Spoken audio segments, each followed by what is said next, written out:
सुमारे 70,000हूनही अधिक ग्रंथांचा संग्रह, विविध दालनं. या गावामध्येच मागील 50 वर्षांपासून जी वसंत व्याख्यानमाला सुरू आहे, या वसंत व्याख्यानमालेमध्ये मला आज एका विषयावर बोलण्यासाठी मला संधी मिळते. त्याबद्दल मी सर्वप्रथम आपटे वाचन मंदिर त्यांचे सर्व पदाधिकारी यांचे मनापासून आभार मानतो. आपटे वाचन मंदिराचा माझा संबंध हा तसा जुना आहे. मी IASच्या तयारीमध्ये ज्यांनी मला सहकार्य केलं त्यांचा मी नेहमीच ऋणी आहे आणि IAS घडवण्यामध्ये त्यांचा सगळ्यांचा सहभाग आहे. तर असाच एक सहभाग ज्याचा आहे ते आपटे वाचन मंदिर आहे. मी ज्यावेळी या ठिकाणी 6:30 वाजता आलो त्यावेळी अध्यक्ष मॅडम आणि बाकी सर्वांनी मला पूर्ण आपटे वाचन मंदिर पाहून दाखवलं आणि शेवटी मी त्यांना म्हटलं की या ठिकाणी वर्तमानपत्र कक्ष कुठे आहे, तर तो आता खाली आहे कारण लोकांना सोयीचं व्हावं म्हणून, तर त्या ठिकाणी आम्ही गेलो होतो. तर याच वर्तमान कक्षामध्ये मी IASची तयारी करताना वर्तमानपत्र वाचायला नियमितपणे यायचं. हे वर्तमानपत्र वाचणं हे ज्यांना लहानपणापासून सवय असते त्यांचा दृष्टिकोन चौफेर होण्यासाठी निश्चितपणे मदत होत असते. तर हे वर्तमानपत्र आपण अजूनही ज्या ठिकाणी सुरू ठेवलेलं आहे आणि लोक येत आहेत वाचतायत, ही अत्यंत आनंदाची अशी बाब आहे. मी एक विचार या ठिकाणी म्हणजे ग्रंथालय पाहिल्यानंतर अभिप्राय देताना एक वाक्य मी लिहिलेलं आहे. मागच्या आठवड्यामध्ये मी आणि माझी पत्नी मीनाक्षी आम्ही उदगीरला गेलो होतो आणि त्या ठिकाणी मराठी साहित्य संमेलन झालं. त्या संमेलनामध्ये मी भेट दिली. तर त्या संमेलनामध्ये ज्या ठिकाणी पूर्वी संमेलनं झाली त्याची माहिती होती आणि एक चित्र असं होतं की 1975ला आपले पु ल देशपांडे या ठिकाणी अध्यक्ष होते आणि गोविंदराव हायस्कूलमध्ये आपलं मराठी साहित्य संमेलन झालं. तर त्यावेळी मी असा विचार मांडला मुलाशी की आता आपली इचलकरंजीची नगरपालिकेची महापालिका झालेली आहे. फक्त नगरपालिकेचा महापालिका असा बोर्ड बदलून चालणार नाही. आपल्या त्यानुसार कृती देखील प्रत्येकानं व्यक्त करणं आवश्यक आहे. व्यक्त करणं, त्याची अंमलबजावणी करणं. फक्त विचारापुरतं आपण मर्यादित राहिलं नसलं पाहिजे. अनेक कृती आपल्याला महापालिका जर आता होत असेल तर त्यासाठी आपल्याला कृती देखील तशी ठेवावी लागेल.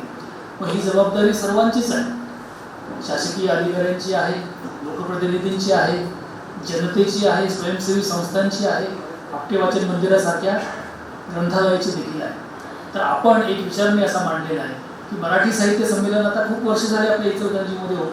आता आपण पुन्हा पुढाकार घेतला पाहिजे आणि मराठी साहित्य संमेलन म्हणजे अखिल भारतीय मराठी साहित्य संमेलन हे पुन्हा इचलकरंजीमध्ये होण्यासाठी आपण सगळ्यांनी प्रयत्न हे निश्चितपणे केले पाहिजे.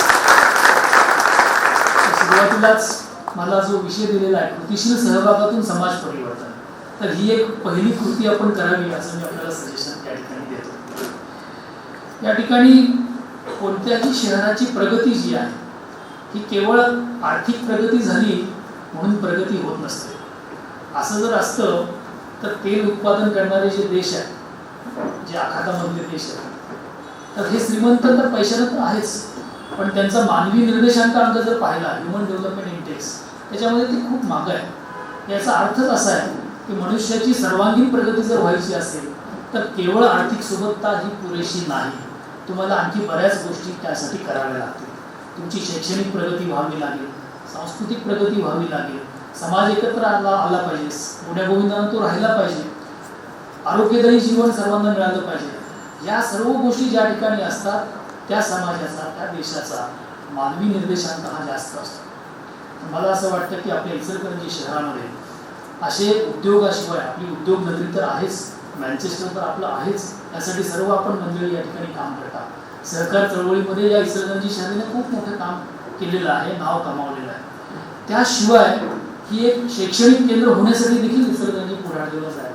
आरोग्यविषयक व्यवस्था या ठिकाणी आणखी होत आहे, आता तर महापालिका होत आहे या ठिकाणी. तर अशी ही जी अनेक विविध क्षेत्रामध्ये आपली जी झेप आहे ही आणखी वाढवावी लागेल आणि ही जर वाढवायची असेल तर आपल्याला सर्वांना कृती करावी लागेल. तर म्हणून माझा आजचा व्याख्यानाचा विषय जो आहे की कृतीशील सहभागातून आपण समाज परिवर्तन हे आपण करू शकतो. मी CEO जिल्हा परिषद चंद्रपूर या ठिकाणी मी होतो. तर त्या ठिकाणी एक दिवशी माझ्याकडं CEO आणि कलेक्टर या पदावर असल्यावर बरेच जण वेगवेगळ्या कार्यक्रमाचं निमंत्रण देण्यासाठी येत असतात. तर एका कॉलेजचे NSS इचलकरंजीमध्ये सुद्धा NSSचे विद्यार्थी असतील, नॅशनल सर्व्हिस ही राष्ट्रीय सेवा योजना, एक प्राध्यापक माझ्याकडे आले आणि ते म्हणाले की एका महिन्यानंतर मूल तालुका जो आहे चंद्रपूर जिल्ह्यामध्ये, तिथल्या एका गावामध्ये आमचे NSSचे विद्यार्थी जाणार आहेत, 8 दिवस त्या ठिकाणी काम करणार आहेत, श्रमदान करणार आहेत, तर तुम्ही समारोपाला त्या कार्यक्रमाला अध्यक्ष म्हणून या. त्यांना म्हटलं बिलकुल मी येतो. माझी एक अट आहे की मी कृतीवर जास्त भर देत असतो, फक्त त्या ठिकाणी आलो व्याख्यान दिलं असं मी करणार नाही, माझ्या काही अपेक्षा आहे. ते म्हणजे काय अपेक्षा आहे, तर या एका महिन्यामध्ये जे NSSचे विद्यार्थिनी आहेत त्यांनी त्या गावाचा सर्वे करायचा, कुटुंबाकडे जायचं, प्रत्येक कुटुंबाकडे जायचं आणि त्यांनी माहिती काढायची की त्या कुटुंबातले लोक व्यसनावर किती खर्च करतात, दारू पिण्यावर, सिगरेट पिण्यावर, तंबाखू खाण्यामध्ये किती व्यसनावर खर्च करतात, असा हाऊस टू हाऊस जाऊन सर्वे करायचा आणि त्याची माहिती मला द्यायची. ते म्हणजे ठीक आहे. सर्व मुलं मुली कामाला लागले. 1 महिन्यानंतर त्या ठिकाणी कॅम्प होता. सर्वांनी हाऊस टू हाऊस सर्वे केला आणि त्या सर्वेमधनं माहिती त्यांनी दिली. मग एका कुटुंबाचा खर्च कोण बीडी ओढतंय, कोण दारू पितंय, अशी सगळी माहिती त्यांनी काढली आणि सगळ्याची बेरीज केली. दर दिवशी किती खर्च होतो व्यसनावर, एका महिन्यामध्ये किती होतो आणि एका वर्षामध्ये किती होतो, हे सगळे आकडे त्यांनी मला माझ्याकडे दिले. आणि 1 महिन्यानंतर जेव्हा NSSचा कॅम्प होता त्या दिवशी मी त्या ठिकाणी गेलो. सर्व विद्यार्थी होते, गावातले सर्व ग्रामस्थ होते, सरपंच साहेब होते. त्यांना मी विचारलं की सरपंच साहेब, मला या ठिकाणी आनंद आहे NSSच्या कार्यक्रमाला येता आलं, पण म्हणलं येताना मी काही माहिती आणली आहे. ती माहिती माझ्याकडे 2 प्रकारची आहे. पहिली माहिती मी तुम्हाला सांगतो की तुमच्या गावाला वेगवेगळ्या शासकीय योजना ज्या आहेत, विकासाच्या योजना, ज्यातून तुम्ही रस्ते, नाल्या, लाईटची व्यवस्था, सर्व विकासाची कामं करत असतात, त्यासाठी तुम्हाला दरवर्षी शासनाकडून किती निधी मिळतो, त्या निधीची माहिती माझ्याकडे आहे. मी जाताना घेऊन गेलो होतो. तर त्यांना सांगितलं की त्या गावाला 4.5 लाख रुपये, हे 1998ची गोष्ट आहे, 4.5 लाख रुपये तुम्हाला दरवर्षी शासनाकडून गावाच्या विकास योजनासाठी तुम्हाला मिळतात. सरपंच साहेब म्हणजे हो अगदी बरोबर आहे, आम्ही रस्ते केले, नाले केले, हे केलं, छान म्हणतात, चांगली गोष्ट आहे. पण म्हटलं थांबा, आता मी दुसरी माहिती जी आहे ती सांगणार आहे. हे जे विद्यार्थी आहेत त्यांनी सर्वे केलेला आहे तुमच्या घरोघरी, हो तो येतो ते म्हणले मुलं आमच्या घरी. तर त्यांनी जी माहिती काढलेली आहे की तुमच्या गावातले लोक व्यसनावर दरवर्षी किती खर्च करतात, 6.5 लाख रुपये खर्च करतात. आणि शासनाच्या खर्चातून तुम्ही विकास योजना राबवता आणि तुमच्या स्वतःच्या खिशातून तुम्ही व्यसनावर खर्च करता, तर तुमचं गाव जे आहे हे प्रगतीकडे चाललेलं आहे का अधोगतीकडे चाललेलं आहे, हे तुम्ही सांगा. मग जरा कुसबुस सुरू झाली, गावातल्या महिला होत्या, चर्चा सुरू झाली. आमच्या गावामध्ये अवैध दारूचे कृत्य आहेत, ते मोडले पाहिजे, ते काढून टाकले पाहिजे. आम्ही पोलिसांना सांगितलं, करत नाही, ते सगळं सुरू झालं. म्हटलं ठीक आहे. NSSच्या विद्यार्थ्यांना सांगितलं तुमचा कॅम्प फक्त 8 दिवसापुरता नाही आहे, वर्षभर तुम्हाला काम करायचं. अगोदरच मी सांगितलं होतं की ही गावाची हे गाव व्यसनमुक्त आपल्याला करायचं आहे. मग त्या ठिकाणी आपल्याला माहिती असेल, आमदार महोदयांना माहिती असेल की महिलांना अधिकार दिलेले आहेत. गावातलं एखादं देशी दारूचं दुकान जर बंद करायचं असेल, 50% महिलांनी जर ठरवलं, मतदान केलं, तर ते बंद होऊ शकतं. तर त्या ठिकाणी महिलांनी मग काही दिवसांनी मतदान घेतलं, अवैध दारूचे गुत्ते बंद केले. जे पान ठेले होते त्यांना दुसरा व्यवसाय DRDAच्या माध्यमातून आपण दिला आणि साधारण 1 वर्ष काम करून ते गाव व्यसनमुक्त झालं. आता हे सगळं व्यसनमुक्त का होऊ शकलं, कारण त्या ठिकाणी कृती केली. ही कृती कोण केली? सुरुवातीला विद्यार्थ्यांनी केली, ग्रामस्थांनी केली, त्या गावातल्या महिलांनी केली. तर ही कृती जर आपण केली तर आपण समाज परिवर्तन हे निश्चितपणे करू शकतो. हा आत्मविश्वास हा आपल्यामध्ये निश्चितपणे आला पाहिजे आणि आपण ते करू शकतो. या ठिकाणी कृतीशील सहभागाची आवश्यकता काय आहे? म्हणजे बऱ्याच जणांना असं वाटत असतं की जे काही करायचं ते शासनाने करावं. जसं मी मगाशी सांगितलं, त्या गावाला 4.5 लाख रुपये मिळत होते. त्यामुळे शासनानं सगळं करावं, मी करायची काय गरज आहे, अशी एक भावना असते. त्यामुळं कृतीशील सहभाग शासनानेच नाही, जर शासनाचा सहभाग जर नसेल तर गावाची प्रगती होण्यामध्ये अनेक प्रॉब्लेम येऊ शकतात. आपल्यालाही लक्षात येईल की अशा अनेक बाबी असतात की ज्या आपण स्वतः व्यक्तिगतरित्या किंवा एकत्र येऊन आपण आपले प्रश्न सोडवू शकतो. असे बरेचसे आहेत, आपण विचार करा. पण तरी देखील आम्हाला एक सवय लागलेली आहे की हे करायचं म्हणजे हे शासनाचं काम आहे, हे नगरपालिकेचं काम आहे, महानगरपालिकेचं काम आहे, ग्रामपंचायतीचं काम आहे, या अधिकाऱ्याचं काम आहे. दुसऱ्यांनी हे काम केलं पाहिजे अशी बऱ्याच वेळेला आपली अपेक्षा असते. काही उदाहरणं मी पुढे देणार आहे. त्याच्यामध्ये कशी आपण शासनावर अवलंबून असतो. तर आपण कृतीशील सहभागाची का आवश्यकता आहे? कारण शासन सर्व काही करू शकत नाही, पोचू शकत नाही, त्याच्या देखील मर्यादा आहेत आणि बरेचसे प्रश्न शासनाच्या मदतीशिवाय आपण सोडवू शकतो आणि आपलं जीवन सुखकारक करू शकतो. म्हणून कृतीशील सहभागाची आवश्यकता आहे.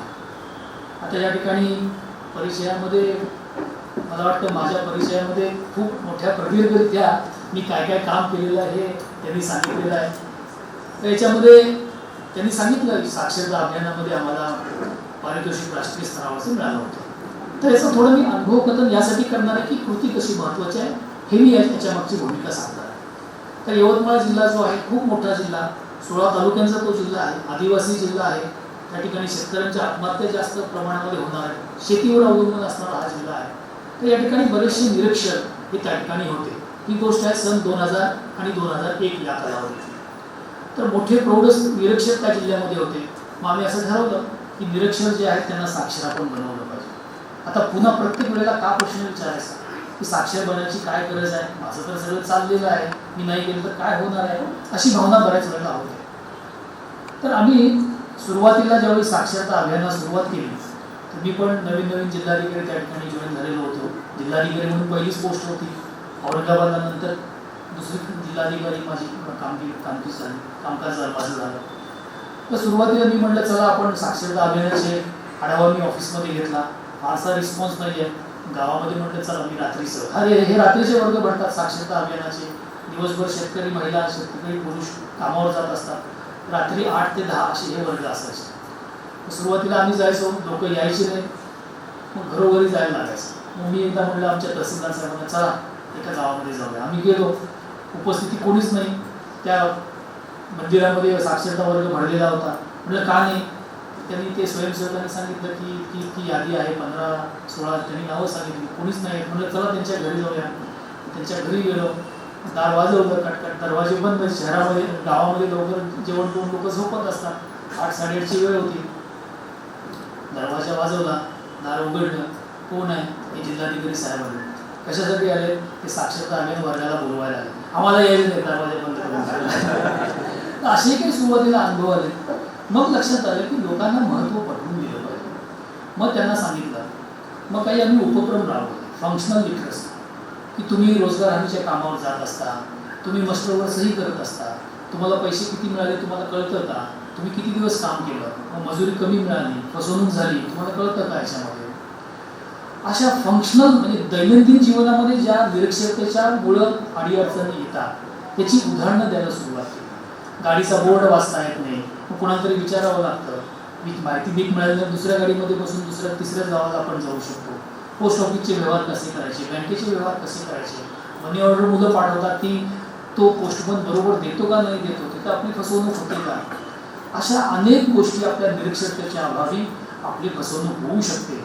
तसे वेगवेगळे मॉड्यूल तयार करून प्रकल्प राबवले आणि मग लोकांना कळायला लागलं की आपल्याला साक्षर होण्यामध्ये, आणि साक्षर म्हणजे काय डिग्री आपल्याला मिळवायची नाही आहे, कामकाजापुरतं प्रौढ साक्षरताना आपण कामकाजापुरतं शिकवतो. असं शिकवण्यासाठी गावातल्या स्वयंसेवकांना किंवा अनेक शिक्षक जे आहेत ते देखील या ठिकाणी जुळले, काही स्वयंसेवी संस्था जुळल्या आणि त्यातून मग हे गाव, हा जिल्हा, यवतमाळ जिल्हा हा साक्षर होण्यामध्ये आम्हाला मदत झाली आणि आम्हाला हे राष्ट्रीय स्तरावरचं आम्हाला पारितोषिक पंतप्रधान महोदयांच्या हस्ते आम्हाला मिळालं. हे सगळं का होऊ शकलं? कारण ॲक्शन. जर आपण फक्त म्हटलं असतं साक्षरता झालं पाहिजे किंवा निरक्षरता राहिलं काही फरक करणार नाही, असं जर झालं असतं तर झालं नसतं. तर म्हणून कृतीशीलता ही फार महत्त्वाची आहे आणि ही कृतीशीलता केवळ अधिकाऱ्यांच्या पुरती, लोकप्रतिनिधींच्या पुरती मर्यादित राहणार नाही. त्याच्यामध्ये समाजातल्या विविध घटकांची याच्यामध्ये कृतीशीलता ही फार महत्त्वाची आहे. आता याच्यामध्ये आणखी प्रश्न उपस्थित होतो की हे जर कृतीशीलता आवश्यक आहे पण लोक कृती करण्यासाठी पुढं येत का नाही, हा प्रश्न बऱ्याच वेळेला आपल्याला पडतो. तर मला जी कारणं वाटतात, आपण देखील त्याचं आत्मपरीक्षण करा. मला जे कारण याच्यामध्ये वाटतं की लोक कृती करण्यासाठी का येत नाही, तर पहिली गोष्ट जी आहे ते म्हणजे भीती मनामध्ये असते. मला करायची इच्छा आहे पण मी जे काही कृती करेन, छोटंसं योगदान देईन, त्याच्यामध्ये लोक हसतील का, माझ्याकडून काही चूक होईल का, किंवा माझं थोडंसंच काम असेल त्याच्यामुळे काही परिणाम होणार आहे का, नाही झाले तर बरं गप्प आपण बसूया, अशी देखील बऱ्याच वेळेला याच्यामध्ये भावना असते. आणखी एक महत्त्वाचं कारण कृती करण्यासाठी लोक पुढं का येत नाही, त्याचं बऱ्याच जणांना काहीतरी आपण समाजासाठी करायचं आहे ही भावना असते, परंतु ते काम करण्यासाठी एक व्यासपीठ ज्याला म्हणतो, प्लॅटफॉर्म जो नसतो, तो प्लॅटफॉर्म उपलब्ध नसतो. तो जर आपल्यासारख्या सामाजिक संस्थांनी या ठिकाणी उपलब्ध जर करून दिला तर बरेचसे लोक कृती करण्यासाठी पुढे येतात. हा माझा स्वतःचा अनुभव आहे. त्याच्यामुळं कृती करण्यासाठी लोक पुढे का येत नाही याचं एक प्रमुख कारण असं मला वाटतं की कृती करण्यासाठी जाणत्या लोकांनी प्लॅटफॉर्म उभे केले पाहिजे. ते प्लॅटफॉर्म आपल्याकडे कमी आहेत किंवा आहेत, त्याच्यामध्ये वाढ करण्याची गरज याच्यामध्ये आहे. खरं तर म्हणजे मी सुरुवातीलाच हे सांगायला पाहिजे होतं की इचलकरंजी हे शहर असं आहे की या ठिकाणी कृती करणारे कृतिशील लोक, कर्मयोगी लोक यांची ही भूमी आहे. म्हणजे खरं तर हा विषय ज्यावेळी मला आपण चर्चा केली स्वानंदसोबत की हा विषय आपण घेऊया कृतिशील, पण एक मनामध्ये विचार आला, अरे आपण कोणासमोर व्याख्यान देणार की ज्या गावामध्ये अनेक लोक प्रत्यक्ष कृती करतायत, कृती करण्यासाठी झपाटलेले आहेत, व्यक्ती म्हणून आहे, व्यक्तिगत स्वरूपामध्ये आहे आणि संस्था म्हणून आहे. अनेक संस्था या ठिकाणी कृतिशील काम ऑलरेडी याच्यामध्ये करत याच्यामध्ये आहेत. त्याची काही उदाहरणं मी पुढे देणार आहे. तर अशा कृतिशील लोकांच्या समोर खरं तर व्याख्यान काय द्यायचं असा प्रश्न मला पडलेला होता, पण अनुभवाची एक शिदोरी मी आपल्यासमोर मांडतो, त्याचा निश्चितपणे आपल्याला फायदा होईल याच्यामध्ये असं मला वाटतं. आता जे शासकीय अधिकारी जे असतात त्यांना काम करण्याची खूप मोठी संधी असते आणि काही परिचयामध्ये आपण सांगितलं मला बऱ्याच ठिकाणी काम करण्याची संधी मिळाली आणि त्या कामामधून मला अनेक लोकांच्यापर्यंत मला पोचता आलं. मला जर कोणी विचारलं की समाजसेवा एखाद्याला करायची आहे तर त्यानं काय करावं, समाजसेवा आणि प्रत्येकजण आपापल्या पद्धतीने समाजसेवा करतच असतो. उद्योजक जो असतो तो उद्योजक देखील समाजसेवा करत असतो, अनेक लोकांना रोजगार देत असतो, शिक्षक लोक ज्ञानाचं म्हणजे शिकवत असतात, ज्ञान देत असतात, ते देखील समाजसेवा करत असतात, शासकीय अधिकारी देखील समाजसेवा करत असतात, स्वयंसेवी संस्था समाजसेवा करत असतात. पण माझं वैयक्तिक असं मत आहे की समाजसेवेसाठी प्रभावी साधन जर कुठलं असेल तर ते म्हणजे शासकीय सेवा. जो अधिकारी प्रामाणिकपणे काम करेल, ही आपल्याला ईश्वरानं दिलेली संधी आहे असं समजून जो काम करत असेल त्याला समाजासाठी खूप काही करता येतं असा माझा स्वतःचा अनुभव आहे. तर ज्यांना कृती करण्यासाठी म्हणून मी स्पर्धा परीक्षेच्या मार्गदर्शन करताना अनेक उदाहरण मी सांगतो की तुम्हाला शासकीय सेवेमध्ये यायचं आहे, का यायचं आहे, अगोदर तुम्ही प्रश्न स्वतःला विचारा. त्या प्रश्नाचं प्रामाणिकपणे उत्तर जर हे असेल की मला समाजासाठी समाजसेवा करायची आहे, त्यासाठी मला यायचं आहे, तर निश्चितपणे तुम्ही या प्रशासकीय सेवेमध्ये या. तर याच्यामध्ये आपण परिचयामध्ये उदाहरण दिलेलंच आहे 108 ॲम्ब्युलन्स. तर यासाठी याचं उदाहरण देखील आहे की आता माझा मुलगा आणि सून देखील या ठिकाणी आलेला आहे, व्यंकटेश आहे. तर आम्ही 1 वर्ष UK ला होतो माझं पोस्ट ग्रॅज्युएशन करायला. तो तिथे शाळेला 10वीला होता. तर शाळेला गेला, एक दिवस तिथून फोन आला की मुलगा मैदानावर खेळता खेळता त्याच्या पायामध्ये फार मोठी चमक आलेली आहे आणि त्याला हलताच येत नाही. अरे बापरे, हे काय झालं. मग तिथं जी इंग्लंडमध्ये NSS आहे, नॅशनल हेल्थ सर्व्हिस आहे, NHS, त्यांना फोन केला, लगेच ॲम्ब्युलन्स आली आणि आम्ही न्यू हेवन या गावामध्ये राहत होतो. न्यू हेवनमधून ब्रायटन या गावामध्ये साधारण अर्धा-पाऊण तासाचा तो प्रवास होता. त्या ॲम्ब्युलन्समधनं व्यंकटेशला आम्ही त्या दवाखान्यामध्ये नेलं आणि सोबत मी अर्थात होतोच त्या ॲम्ब्युलन्समध्ये. आणि त्या अर्ध्या तासामध्ये सगळं ऑब्झर्व मी केलं की त्या गाडीमध्ये, त्या ॲम्ब्युलन्समध्ये एक पॅरामेडिक होता, तो सगळी माहिती लिहित होता, BP मोजत होता, ECG पाहत होता, पुढच्या जिथं ज्या दवाखान्यामध्ये न्यायचं आहे त्या डॉक्टरांशी तो बोलत होता, पेशंट असा आहे, तो याला पायात हे झालेला आहे, तिथं एक्सरे काढावा लागेल, ते सगळं तयार ठेवा, बेड तयार ठेवा, अशी सगळी पेशंटची हिस्ट्री त्यानं त्या अर्ध्या तासामध्ये सगळी लिहिलेली होती. पेशंट बरं असतेनं बोलत होता. हे सगळं बघितलं. मग त्या दवाखान्यामध्ये गेलो. त्या दवाखान्यामध्ये स्ट्रेचर तयारच होतं. लगेच पेशंटला स्ट्रेचरवर घेतलं, आतमध्ये एक्सरे फटाफट केले, सगळं पाहिलं, औषधोपचार केला. अर्धा-पाऊण तासांनी पुन्हा आम्ही परत आलो आमच्याकडे. हे सगळं पाहिल्यानंतर लक्षात आलं की अरे किती इफिशियंट सेवा या ठिकाणी आहे. म्हणजे ॲम्ब्युलन्सचं तत्व काय असतं की गोल्डन आवर थेरी, म्हणजे तो सुवर्ण तास जो असतो तो फार महत्त्वाचा आहे.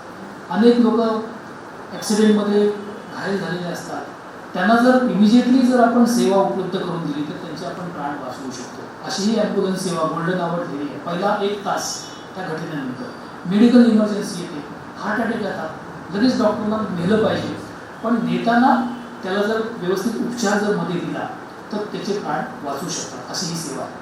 मग त्यावेळी त्यावेळी मी विचार असा केला की आपण हे 1 वर्षाचं माझं PGचं कोर्स पूर्ण केल्यानंतर ज्यावेळी मी परत भारतामध्ये महाराष्ट्रामध्ये जाईल आणि मला जर ॲम्ब्युलन्सवर काम करण्याची संधी जर मिळाली तर निश्चितपणे मी या पद्धतीची किंवा याहीपेक्षा चांगली ॲम्ब्युलन्स आपण उभी करण्यासाठी प्रयत्न करू असा निश्चित त्यावेळी.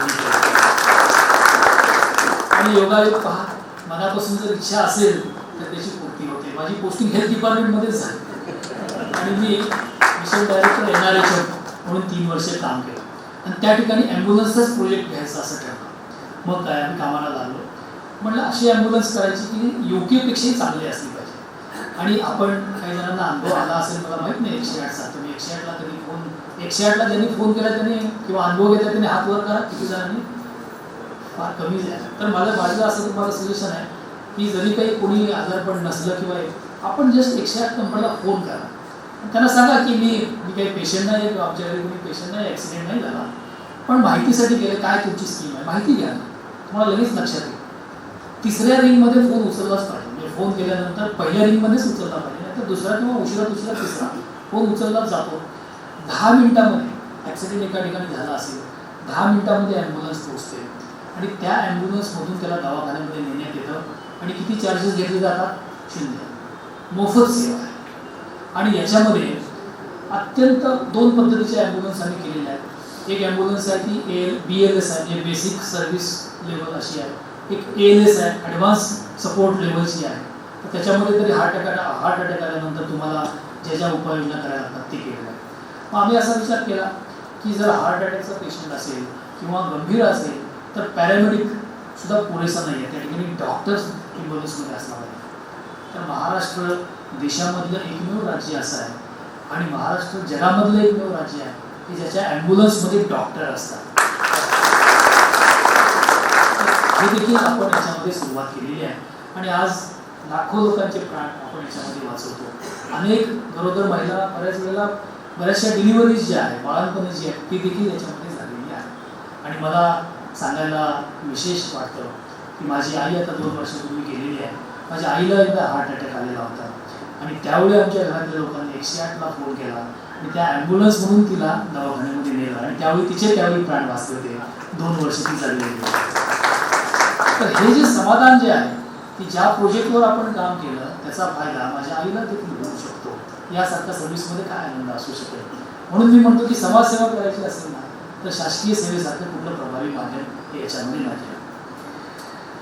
त्याच्यामध्ये आणखी देखील काही उदाहरणं याच्यामध्ये देता येईल. तर या ॲम्ब्युलन्सच्या प्रोजेक्टमध्ये मला हे सांगायचं होतं की संकल्पना एखाद्याची असू शकते, पण कृती करण्यासाठी अनेक लोकांचा सहभाग याच्यामध्ये असावा लागतो.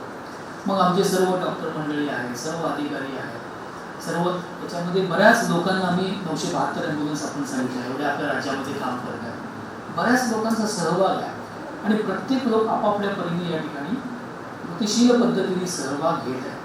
तर ज्या ठिकाणी कृती असते त्या ठिकाणी आपल्याला असे परिणाम हे निश्चितपणे दिसतात. ते म्हणजे पेपरलेस ऑफिसचं, म्हणजे मी NRHM मध्ये असतानाच हा प्रोजेक्ट केलेला. महाराष्ट्रातलं किंवा देशातलं पहिलं पेपरलेस ऑफिस हे आमचं होतं, NRHM, national rural health mission.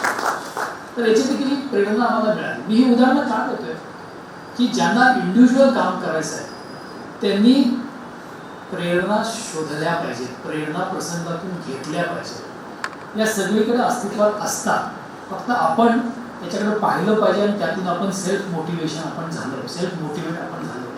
प्रत्येकामध्ये ही क्षमता असतेच. तर या संधी आपण शोधल्या, काम करण्याची संधी अनेक ठिकाणी आपल्याला मिळत असते. तर ही संधी देखील आपण शोधण्यासाठी सतर्क असलं पाहिजे. मी आमच्या IAS मधल्या फेज 4च्या ट्रेनिंगसाठी मसुरीला गेलो होतो आणि त्याचाच एक भाग म्हणून 15 दिवस हे आम्ही साऊथ कोरियाला गेलो होतो, सेऊल या ठिकाणी. त्या ठिकाणी मी 15 दिवस होतो. तर त्या ठिकाणी मी पाहिलं की आमच्या मसुरी IAS अकॅडमीतले जे प्रोफेसर मंडळी जे आमच्या सोबत होते ते लॅपटॉपवर काहीतरी काम करत होते. मी जसं पाहिलं तुम्ही काय काम करताय, तर त्यांनी सांगितलं की आम्ही ऑफिस वर्क करतो. म्हणजे काय, तर आमच्या ऑफिसच्या फाईल ज्या आहेत त्या आम्ही इथून अप्रुव्हल त्याला देतो, त्याला मान्यता देतो. म्हणजे फाईलला अप्रुव्हल लॅपटॉप कसं, आमची फाईल म्हणजे कशी लाल फितीचा फाईल पाहिजे, मोठी अशी फाईल उचलायला देखील धूळ कसाळ्या अशी आमची शासकीय पद्धती असते. तर फाईल दिसत नाही, रेड रिबन दिसत नाही, धूळ दिसत नाही, तुम्ही फाईल क्लिअर करता कसं काय. त्यांनी सांगितलं की आम्ही पेपरलेस ऑफिस, ई ऑफिस त्याला म्हणतात, इलेक्ट्रॉनिक ऑफिस आम्ही हे केलेलं आहे. आणि या पद्धतीनं आम्ही जगामध्ये कुठं जरी गेलो तरी आमचं काम थांबत नाही, आम्ही हे क्लिअर करतो. लगेच निर्धार केला, आपल्याला ही संधी आहे, अपॉर्च्युनिटी ठरवलं की बाकी काम करूच आपण, पण हे काम प्राधान्याने मी करणार की माझं ऑफिस हे पेपरलेस बनवणार. पेपरलेस ऑफिस बनवणं म्हणजे पारदर्शकता आली, कामामध्ये गती आली, भ्रष्टाचार कमी झाला, या सगळ्या गोष्टी निश्चितपणे होणार. मग मी सेऊलवरून मसुरीहून पुन्हा मुंबईला आलो. मग आता हेल्थमध्ये म्हणजे सगळे डॉक्टर, काम त्यांच्यासोबत काम, त्या डॉक्टरांच्याकडून ई ऑफिसचं काम करून घ्यायचं हे तसं चॅलेंज होतं. डॉक्टर म्हणले आम्हाला ऑपरेशन करायला सांगा, पण हे काही खरं नाही, हे ई ऑफिस वगैरे काय प्रकार आहे. तर त्यांना सांगितलं, त्यांना पटवून घेतलं, टीमवर्क चांगली तयार झाली आणि त्यांना सांगितलं तुम्ही सगळ्यांनी जर ठरवलं ना आपण हे करू शकतो, आपलं ऑफिस ई ऑफिस करू शकतो. NRHMचं एक पुण्याला देखील ऑफिस आहे. पुण्याची माणसं फाईल घेऊन यायचे, दर आठवड्याला यायचे, त्या फाईल यायच्या, मग ती इथं सही करायची, मग पुन्हा जायची, 8 दिवस जायची. हे सगळं बंद झालं पाहिजे. पुण्यातल्या माणसांना ई ऑफिसद्वारे फाईल पाठवली पाहिजे, लगेच क्लिअर झाली पाहिजे. सगळ्यांना थोडं वेळ वाटायला. मग काही जण म्हणाले आपण पायलट बेसिसवर करूया, एक सेक्शन करूया. म्हणलं पायलट बेसिसवर नाही करायचं. म्हणजे सगळ्यांना आपल्याला माहीत असेल, आमदार महोदयांना माहीत असेल की शासनामध्ये पायलट प्रयोग करूया हे फार फॅड असतं. त्याच्यामध्ये माझी अशी धारणा आहे की जे आपण इतरत्र सक्सेसफुली राबवलेलं आहे त्याचा पायलट नाही करायचं, हातच घालायचं, कामच ते करायचं आणि करून जायचं. हे होऊ शकतं. पुन्हा त्यासाठी कशाला वेळ घालवायची गरज आहे. मी म्हटलं पायलट वगैरे नाही, पूर्ण ऑफिस, पुण्याचं ऑफिस, मुंबईचं ऑफिस, जिथं जिथं आपले NRHMचे ऑफिस आहेत सगळे जुळले गेले पाहिजे. आणि मग सगळ्यांनी मग याच्यामध्ये, आणि हे आता सॉफ्टवेअर कसं तयार करायचं, मग NICला विचारलं, नॅशनल इन्फॉर्मेटिक्स सेंटर जे गव्हर्नमेंटचं आहे, NICला बोलवलं, त्यांनाही माहीत नव्हतं. मग त्यांना सांगितलं तुम्ही मसुरीला मी बघितलेलं आहे, तुम्ही जाऊन या. ती टेक्निकल टीम अगोदर मसुरीला जाऊन आली आणि त्यांनी मग काम करायला सुरुवात केली. 20 MBPS म्हणजे त्याला एक आपल्याला डेडिकेटेड लाईन घ्यावी लागेल टेलिफोनची, कारण आपल्याला हे सगळं ई ऑफिस सगळे कॉम्प्युटर कनेक्ट करावे लागतील. आणि साधारण 6 महिने आम्ही हे काम केलं. आणि नंतर जे डॉक्टर मंडळी सुरुवातीला म्हणत होती आम्हाला जमेल का नाही जमेल, त्यांनी इतकं याच्यामध्ये स्वतःला झोकून दिलं आणि आमचं महाराष्ट्रातलं पहिलं ई ऑफिस याच्यामध्ये झालं. आणि आम्हाला त्याच्यामध्ये हा प्रथम पारितोषिक 10 लाख रुपयाचं पारितोषिक आम्हाला हे त्याच्यामध्ये, हे 2013चं आहे, त्यावेळी पृथ्वीराज चव्हाण साहेब मुख्यमंत्री होते, तर आम्हाला हे पारितोषिक याच्यामध्ये मिळालं. नंतर आणखी एक पुढं पावलं मी टाकलं, म्हणलं आपण ई ऑफिस केलेलं आहे, आता ई बँकिंगची याला जोड देऊया. म्हणजे NRHM जे आहे दरवर्षी आम्हाला 2000 कोटी रुपये एवढा निधी असायचा केंद्राचा आणि राज्याचा मिळून. तर हे 2000 कोटी रुपये आम्ही ज्या राज्यामध्ये PSC आहे, आपले रुरल हेल्थ सेंटर आहे, सिव्हिल हॉस्पिटल जे आहे त्याला आम्ही निधी वाटप करायचो. हे निधी कसा द्यायचा, आम्ही अगोदर बँकेला कळवायचो, लिस्ट द्यायचो, मग बँक त्याला सोबत एक चेक असायचा, मग बँक RTGS प्रत्येकाला पाठवायचं. मी म्हटलं असं नाही चालणार, आता आपण एक पोल पुढं टाकलं पाहिजे. सगळ्यांना पुन्हा बोलवलं, म्हटलं आपण सगळेजण याच्यावर काम करूया. मग बँक होती ICICI बँक, ICICI बँकेला आम्ही बोलवलं, म्हटलं आम्हाला ई ऑफिस पाहिजे, म्हणजे आम्हाला पुन्हा तुम्हाला एक चेक द्यायची गरज नाही, मला इथून सगळ्यांना पैसे डिस्ट्रीब्यूट करावे लागतील आणि प्रत्येकाचे अकाउंट मला दिसले पाहिजे की एखाद्या PSC मध्ये समजा 1 लाख रुपये मी दिलेले आहे, तर त्या अकाउंटमध्ये 1 लाख रुपये किती दिवस त्यांना ठेवलेले आहे ते त्यांना लगेच खर्च केलं पाहिजे. बरेचसे दिसायचे की ते 2-3 महिने पैसे ठेवायचे, जे खर्च करणार नाही त्याचे पैसे पण मला काढून घेता आले पाहिजे आणि ज्यांना पाहिजे त्यांना देता आले पाहिजे. अशी सिस्टीम मला पाहिजे. 5000 अकाउंट वेगवेगळे जे आहेत ते मला माझ्या कॉम्प्युटरवर, लॅपटॉपवर मला पाहता आले पाहिजे, असं मी त्यांना सांगितलं. मग ICICI ते म्हणले अरे आम्हाला जमेल का नाही जमेल, म्हटलं तुम्हाला जमलं पाहिजे. मग त्यावेळी चंदा कोचर, तुम्ही नाव ऐकलं असेल, या CEO होत्या, त्यांना मी फोन केला, म्हटलं मॅडम 2000 कोटी, हो हो बरोबर आहे तुमची आम्हाला असतं, म्हटलं 2000 कोटी मी दुसऱ्या बँकेमध्ये ठेवणार आहे. मग काय झालं, व्हॉट इज आवर फॉल्ट, म्हटलं नाही तुमची टीम अशी म्हणते की हे करायला अवघड आहे. त्यांना म्हटलं, मग त्या म्हणले नाही you tell me what ever you want, I will provide you support. मग त्यांनी एक सिनियर टेक्निकल टीम माझ्या ऑफिसमध्ये पाठवली. 4 अतिशय सिनियर टेक्निकल माणसं होते, IT सेवी असे होते. ते एक महिनाभर माझ्या ऑफिसमध्ये बसले आणि त्यांच्यासोबत मी बसायचो, त्यांना सांगायचो तुम्ही असं करा तसं करा, या पद्धतीने पाहिजे. आणि 1 महिन्यानंतर ई ऑफिसला बँकिंगची देखील जोड लागली आणि मला सर्व अकाउंट दिसायला लागले आणि सर्व झपाट्याने जे काही ट्रान्झॅक्शन जे आहे विदिन अ सेकंड हे आपल्याला जायला लागलं. यातून आरोग्य सेवा सुधारायला मदत झाली. तर याच्यामध्ये किती जर आपण इंटरेस्ट त्याच्यामध्ये घेतला, जर आपण ॲक्शनसाठी सर्वांना मोटिवेट केलं, स्वतः मोटिवेट होऊन इतरांना मोटिवेट केलं, तर निश्चितपणे समाजावर फार मोठा परिणाम आपल्याला याच्यामध्ये करता येतो. हे आपल्याला या उदाहरणामध्ये दिसतं. आता हे उदाहरण देखील आपलं सांगितलेलं आहे. आपण ब्रह्मपुरीचं उदाहरण दिलं. ब्रह्मपुरीला आता तुम्ही जाऊ इच्छित नाही, कारण त्या ठिकाणी खूप गरमी असणार, 45 डिग्रीपेक्षा. खरं आहे. आता ही परिस्थिती का झालेली आहे? क्लायमेट चेंजमुळे झालेली आहे. क्लायमेट चेंज, वातावरणातील बदल, तापमानामध्ये वाढ, ग्लोबल वॉर्मिंग या गोष्टी आपण ऐकतो. पण आता फक्त ऐकण्याच्या नाही, ते अनुभवायला आपण सुरुवात केलेली आहे. म्हणजे उन्हाळ्यामध्ये अतिशय कडक असं ऊन, पावसाळ्यामध्ये पूर परिस्थिती. आता इचलकरंजीनंतर किती वेळेला पूर परिस्थिती पाहिलेली आहे. म्हणजे जे आपण ऐकलं नव्हतं, इथं पण पाणी आलेलं आहे. त्या भोगटे सरांचं मला घर माहिती आहे, मी त्यांना त्यावेळी शिफ्ट करायला आलो, दुसऱ्यांच्या वेळी शिफ्ट करायला आलो. अशी कितीतरी नुकसान याच्यामध्ये झालेलं आहे. कोल्हापूर जिल्हा, सांगली जिल्हा मोठ्या प्रमाणामध्ये हे नुकसान झालेलं आहे. सायक्लॉन, म्हणजे कधी सायक्लॉन कोकणाच्या लोकांनी पाहिलं पण नव्हतं. सलग 2 सायक्लॉन दर 2 वर्षे आले. निसर्ग आणि तोक्ते, नाव ऐकलं असेल, तोक्ते. अनेक नुकसान झाले. तर हे अशी नैसर्गिक आपत्ती. पाऊस डिसेंबरपर्यंत पडत होता, मागच्या डिसेंबरपर्यंत पडत होता, अवेळी पाऊस. या सगळ्या गोष्टी ज्या आहेत या क्लायमेट चेंजमध्ये जे बदल झालेले आहेत त्याच्यामुळे झाले. मग आम्ही ठरवलं की याच्यावर आपण काय कृती करू शकतो. आम्ही ठरवलं की आपण वृक्षारोपणाचा मोठा कार्यक्रम घ्यायचा. आणि हा कार्यक्रम घ्यायचा म्हणजे केवळ वनविभागाचा, त्यावेळी मी सचिव होतो, केवळ वनविभागानं काम करून चालणार नाही, याच्यामध्ये मोठा लोकसहभाग जो आहे याच्यामध्ये अपेक्षित आहे. म्हणून आम्ही खूप मोठ्या प्रमाणामध्ये लोकसहभाग या ठिकाणी उभा केला. आज मी सकाळी चित्कला कुलकर्णी मॅडम या ठिकाणी आहेत माझ्या मते. मॅडम आहेत चित्कला आहेत या ठिकाणी. तर एकदा जोरदार चित्कला कुलकर्णी मॅडम. म्हणजे माणूस झपाटलेला असेल, कशा रीतीनं काम करू शकतो त्यांचं उदाहरण आहे. मी पुढे आणखी सांगेन त्याच्याबद्दल. तर मला खूप आज आनंद झाला की या अभियानामध्ये, आणि इचलकरंजीचे अधिकारी, नगरपालिकेचे अधिकारी पण या ठिकाणी असतात, त्यांना आपल्यालाही माहीत असेल की त्या अभियाना कालावधीमध्ये अनेक नगरपालिका, महानगरपालिका, वैयक्तिक लोकांनी, संस्थांनी मोठ्या प्रमाणामध्ये वृक्षारोपणाचं काम याच्यामध्ये केलेलं आहे. आणि मला आनंद झाला की इचलकरंजीला ऑक्सिजन पार्क, 13 ऑक्सिजन पार्क आपण तयार केलेले आहेत. तर एका ऑक्सिजन पार्कला मी सगळे त्या ठिकाणी जाऊन आलो. म्हणजे 2 वर्षापूर्वी त्या ठिकाणी काहीच नव्हतं आणि त्या ठिकाणी मोठी वृक्षारोपण निर्माण झालेली आहे. ऑक्सिजनची किती महत्त्वाची, ऑक्सिजन किती लाईफमध्ये महत्त्वाचं आहे आपण कोरोनाच्या दुसऱ्या लाटेमध्ये आपण अनुभवलेलं. ऑक्सिजनसाठी आपल्याला कल्पना आहे, ऑक्सिजन नव्हता म्हणून कित्येक लोकांचे फार अडचण निर्माण झाली होती. पण सुदैवाने आपल्या राज्यामध्ये आपण ऑक्सिजन अभावी एकाचाही मृत्यू होऊ दिला नाही. अगदी बाहेरच्या राज्यातून आपण ऑक्सिजन मागवला, सगळ्यांना तो दिला. फार बिकट परिस्थिती. तर हे ऑक्सिजनचं महत्त्व आहे. तर हा जर आपल्याला थोडाफार बॅलन्स जर या क्लायमेट चेंजच्या समस्येवर आणायचा असेल तर वृक्षारोपण हा अनेक मार्गापैकी प्रभावी मार्ग याच्यामध्ये आहे. कारण ग्लोबल वॉर्मिंगमुळे क्लायमेट चेंज होते.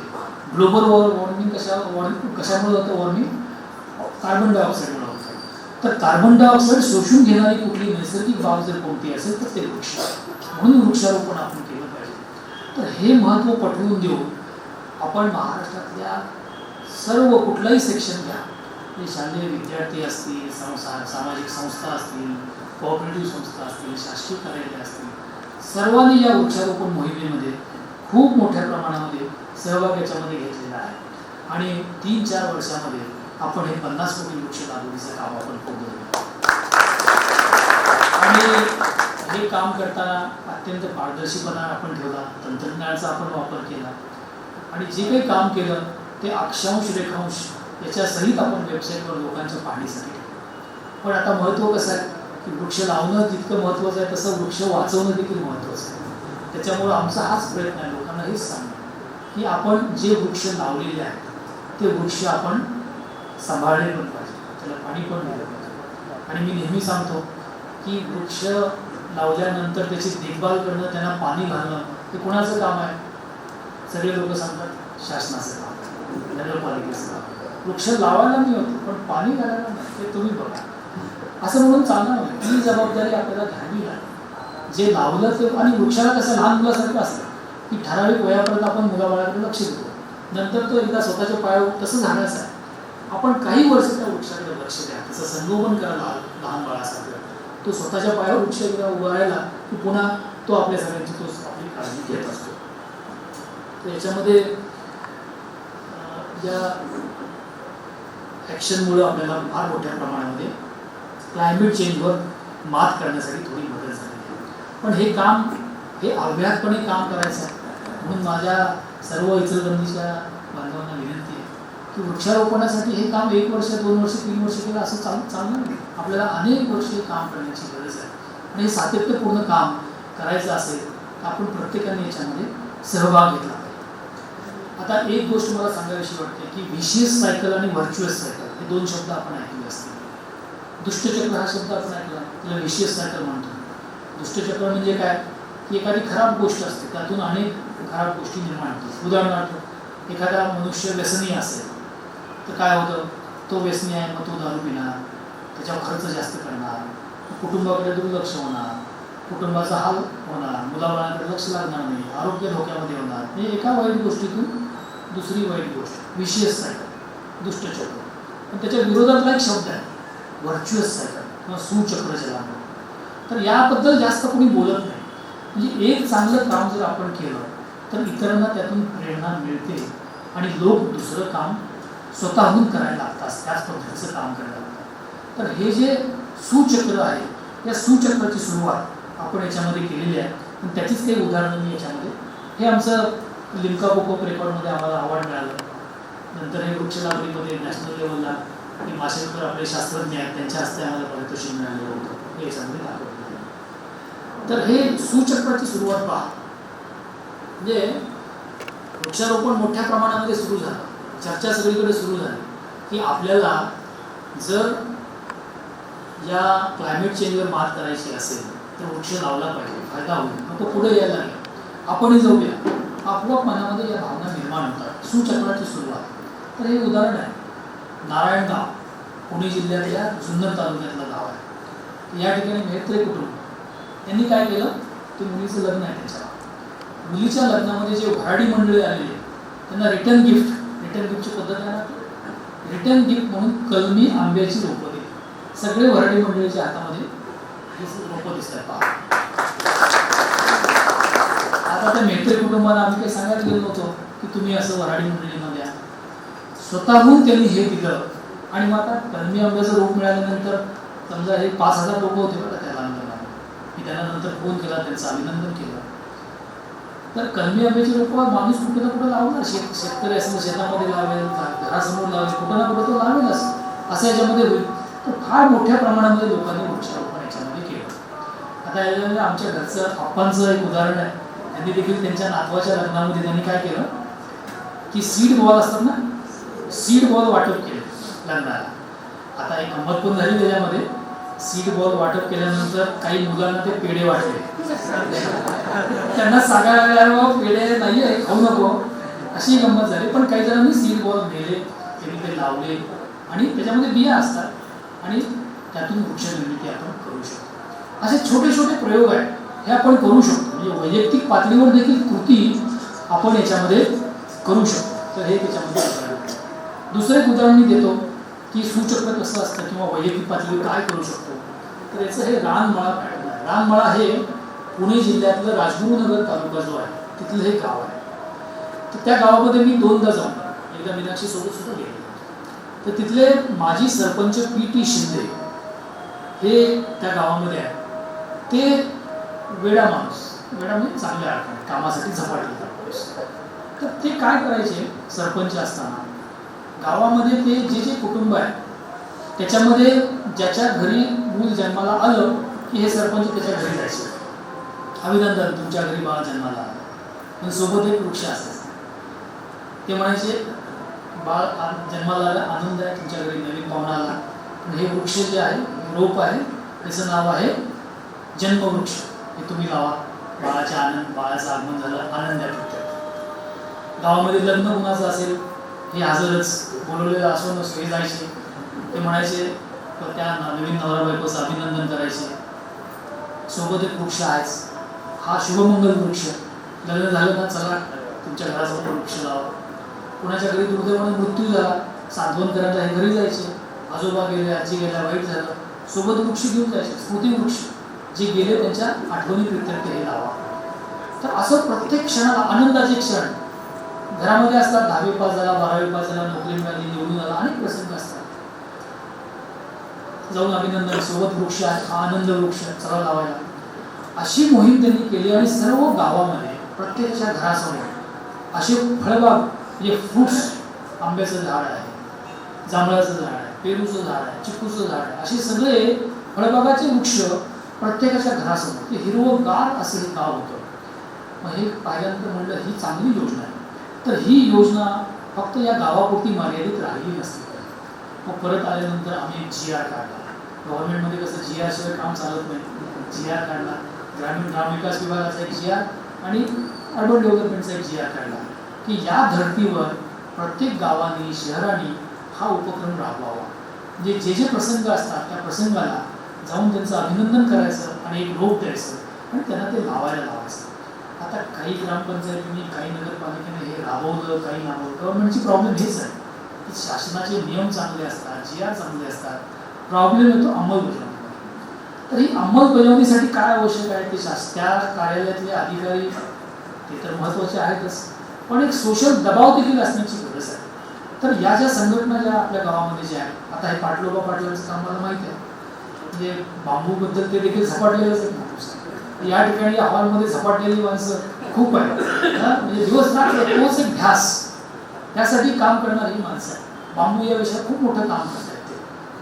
तर आपल्याला सामाजिक दबाव पण निर्माण करावा लागेल. म्हणजे कृतीशील समाज निर्माण करायचा असेल तर एक सोशल प्रेशर ग्रुप हा देखील तयार केला पाहिजे की ही योजना आहे, आपल्याला प्रत्येकाला, आमच्या घरी बाळाला जन्म झालेला आहे, नगरपालिकेचे कुठे आले नाही, आम्हाला रोख आलं पाहिजे, एक दबाव निर्माण केला पाहिजे. म्हणजे अशा योजना निश्चितपणे अंमलबजावणी करायला त्याच्यामध्ये मदत होईल त्याच्यामध्ये. तर हे मी या रानमाळा गावामध्ये ते माझ्या शेजारी जे ब्लॅक जे जॅकेट घातलेले ते PT शिंदे आहे, खूप चांगल्या रीतीने त्यांनी ते काम केलेलं आहे. नंतर आणखी एक असंच उदाहरण आहे, ही जी सगळी वैयक्तिक उदाहरणं आहे, म्हणजे वैयक्तिक माणूस देखील याच्यामध्ये काम करू शकतो, कृती करू शकतो. आता हे डॉक्टर पुराणिक जे आहे हे सोलापूर जिल्ह्याचे आहे. सोलापूर जिल्ह्यामध्ये यांनी झाडांची भिशी सुरू केली. आता पैशांची भिशी आपल्याला माहिती आहे, इचलकरंजीतल्या सगळ्यांना माहिती असेल, विशेषतः महिलांच्या भिशी असतात. 10 महिला असतील, दर महिन्याला भेटतात, 100 रुपये काढले की 10 महिन्यांचे 1000 रुपये झाले, त्याचा नंबर आहे त्याला ते देतात, पुढच्या महिन्यामध्ये दुसऱ्याचा नंबर, पैसे वापरायला मिळतात. यांनी झाडाची भिशी सुरू केली. 50 डॉक्टर एकत्र आले, ज्या डॉक्टरचा नंबर आहे त्या डॉक्टरकडे सगळेजण जायचे, 50 रोपं, एक रोप घेऊन जायचे, 50 रोपं तयार व्हायचे आणि त्यांनी अगोदर जागा पाहिलेली असायची कुठं झाड लावायचं, तिथं हे 50 डॉक्टर जायचे, तिथं खड्डे वगैरे करून झाड लावायचे आणि त्याचं संगोपन करायचे. पुढच्या महिन्यामध्ये पुढच्या डॉक्टरकडे 50 रोप. अशी झाडांची भिशी डॉक्टर पुराणिक यांनी याच्यामध्ये सुरू झाली. आता मला हे आनंद आहे की या ठिकाणी डॉक्टर मिसेस बडे पण आलेले आहेत माझ्यामध्ये. आहेत ना डॉक्टर बडे? ज्योती बडे मॅडम आहेत, मला अशी दिसल्या, गेल्या का? गेल्या असतील, डॉक्टरांची इमर्जन्सी असते गेल्या असते. तर त्यांनी सुद्धा इथल्या काही महिलांची, किंवा महिला पण असतील करायची, इथं अशी झाडांची भिशी त्यांनी सुरू केली. मला खूप त्या महिलांना माझ्याशी भेटणं होतं. तर अशी ही झाडांची भिशी या गावामध्ये सुद्धा सुरू झाली. आता त्यांना कोणी सांगितलं नाही सुरू करा, पण सुचक्र जे म्हणतो, एक चांगलं काम असेल काही ना ते लोक प्रेरणा घेतात आणि कामाला सुरुवात करतात. तर असे हे इंडिव्हिज्युअल एफर्ट्स देखील या ठिकाणी डॉक्टर ते पुराणिक आहेत, त्या ठिकाणी त्यांनी खूप चांगलं काम याच्यामध्ये केलेलं आहे. आता हे झाले बाहेरची उदाहरणं. मगाशी मी म्हटलं त्याप्रमाणे आपल्या गावामध्ये सुद्धा अनेक अशी उदाहरणं आहेत. हा माणूस कोण आहे आपल्याला माहिती आहे,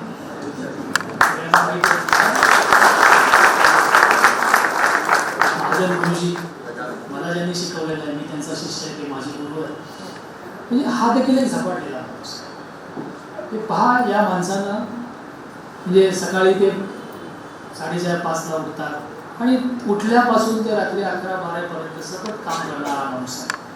कृतिशील माणसाचं उदाहरण जर कोण आपल्याला पाहायचं असेल तर या माणसाकडे आपण पाहतो. त्यांनी अनेक विद्यार्थ्यांना पोहायला शिकवलेलं आहे. मला मी देखील त्यांच्याकडून पोहायला शिकवलेलं आहे. म्हणजे मी राहिलो होतो तिकडे, तर ते यायचे पहाटे 5:30. अरे चला पोहायला. मग आम्ही सुट्टीमध्ये पोहायला जायचो. विहिरीमध्ये, दातारची विहीर होती त्या ठिकाणी, तिकडे शिकवायचो. आणि काही जण पोहायच्या शिकवण्याच्या पद्धती सुद्धा वेगवेगळ्या असतात.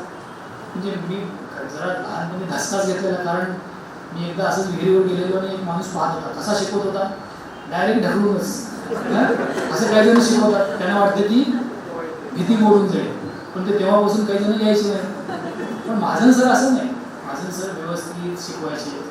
अगोदर पोहण्याच्या अगोदर सगळी ते विहिरीतली घाण काढायची, ते ठेवायचे आणि मग पोहायला शिकवायचे. तर असे किती हजारो विद्यार्थ्यांनी पोहायला शिकवलेलं आहे. स्वच्छता दूत म्हणून महानगरपालिकेने त्याला नेमलेलं आहे.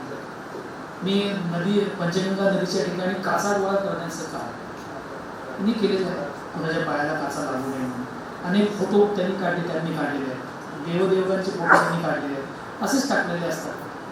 मला असे वाटलं, शिवतीर्थ या ठिकाणी खूप चांगल्या रीतीनं आपण केलेलं. मागच्या वेळी मी जाऊन आलो, तर त्या ठिकाणी त्यावेळी कार्यक्रम जो झाला, खूप हजाराच्या संख्येने लोक आलेले होते आणि चप्पल लोक तिथे त्याच्यामध्ये विसरून गेले. आपण फोटो पण त्यांचा पाहिला असेल. या माणसाने जे चप्पल विसरून गेले त्यांच्या जोड्या लावून तिथं सगळ्यांचे चप्पल ठेवले आणि नंतर लोक येऊन गेले. कोण सांगितलं त्यांना करायला?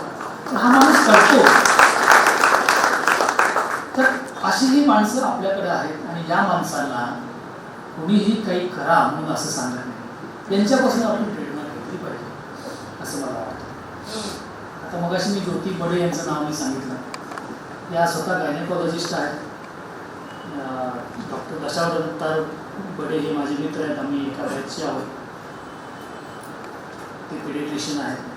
तर यांनी गायनेकॉलॉजिस्ट म्हणून काम करताना खरं तर इकडं सामाजिक कार्याकडे लक्ष द्यायची काही गरज नव्हती, पण या प्लॅस्टिक या विषयावर काम करतात. तर आज मी त्यांच्यासोबत आणि नगरपालिकेच्या अधिकाऱ्यांच्या सोबत इचलकरंजीचं डम्पिंग ग्राउंड जे आहे तिथे मी जाऊन आलो.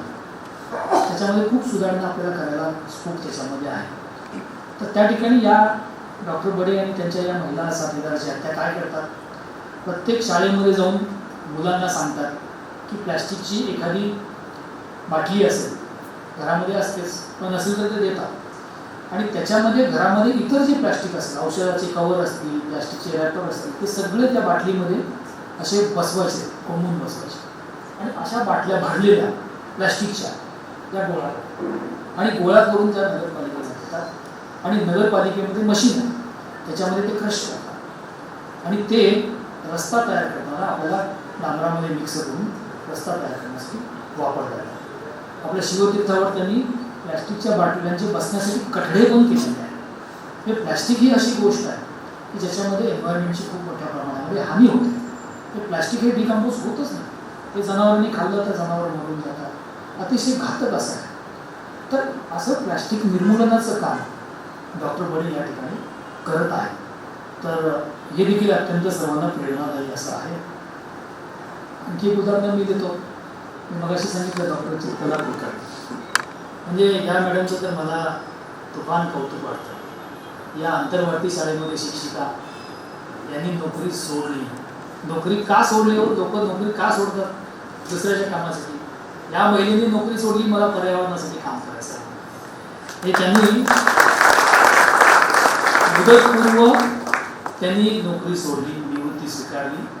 त्याच्या पुढे जाऊन पहा, रिटायरमेंट बेनिफिट जे मिळतात, ग्रॅच्युएटचे पैसे वगैरे जे मिळतात, त्यांनी काय केले? त्यांनी ते पैसे एकत्र येऊन त्यांनी आंबा गावामध्ये जमीन विकत घेतली. का विकत घेतली? रिसॉर्ट बांधायला नाही केली किंवा आपलं घर बांधायला नाही, वृक्षारोपण करण्यासाठी त्यांनी ती जमीन त्या ठिकाणी घेतलेली आहे. असं हे काम करत आहेत. त्यांच्यासोबत आणि त्यांच्या साथीदारासोबत आज परत महापालिकेचे लोक होते. भगतसिंग गार्डन जे आहे त्या ठिकाणी आपण गेलो होतो. नक्षत्र गार्डन त्यांनी तयार केलेलं आहे. फुलपाखरू उद्यान त्या ठिकाणी त्या तयार करत आहे. तर असे गावामध्येच प्रेरणा देणारे लोक या ठिकाणी आता काही बाहेरची उदाहरणं झाली, आता काही घरची पण उदाहरणं मला द्यावी लागतील. माझी पत्नी मीनाक्षी, तर यांनी या अंधांच्यासाठी काम केलं. अंधांच्यासाठी म्हणजे काम काय की अंधांच्यासाठी काम म्हणजे एखादी NGO स्थापन करून आपण काही दुसरं काम करू शकतो, पण यांचं वैयक्तिक काम. या काय करतात, अंध मुलं जे असतात, मुलं मुली जे असतात, त्यांना परीक्षा ज्यावेळी लिहितात त्यांना लेखनिक लागतं. म्हणजे 10वी 12वीसाठी बोर्ड देतं, पण ग्रॅज्युएशनसाठी जे आहे ते युनिव्हर्सिटी काही लेखनिक म्हणून मदतीला घेत नाही. तर ज्या मुलींना लेखनिक म्हणून कोणी मिळत नाही त्या ठिकाणी ते त्यांना मदत करायला लेखनिक म्हणून त्या ठिकाणी परीक्षेमध्ये त्या जातात. आता अशी अनेक उदाहरणं त्यांनी पाहिलेली आहेत आणि माझ्या ऐकण्यामध्ये आहेत, पाहण्यामध्ये आहेत. बरेचसे अंध मुलं मुली ग्रॅज्युएशनचे त्यांना पेपर लिहिण्यासाठी मदतनीस मिळत नाही म्हणून ते असेच 3 तास त्या वर्गामध्ये बसलेले जातात आणि पेपर संपल्यानंतर काहीच लिहिता आलं नाही म्हणून ते जातात. असे बरेच उदाहरणं आहेत. अशा पद्धतीचं आपण काम करू शकतो.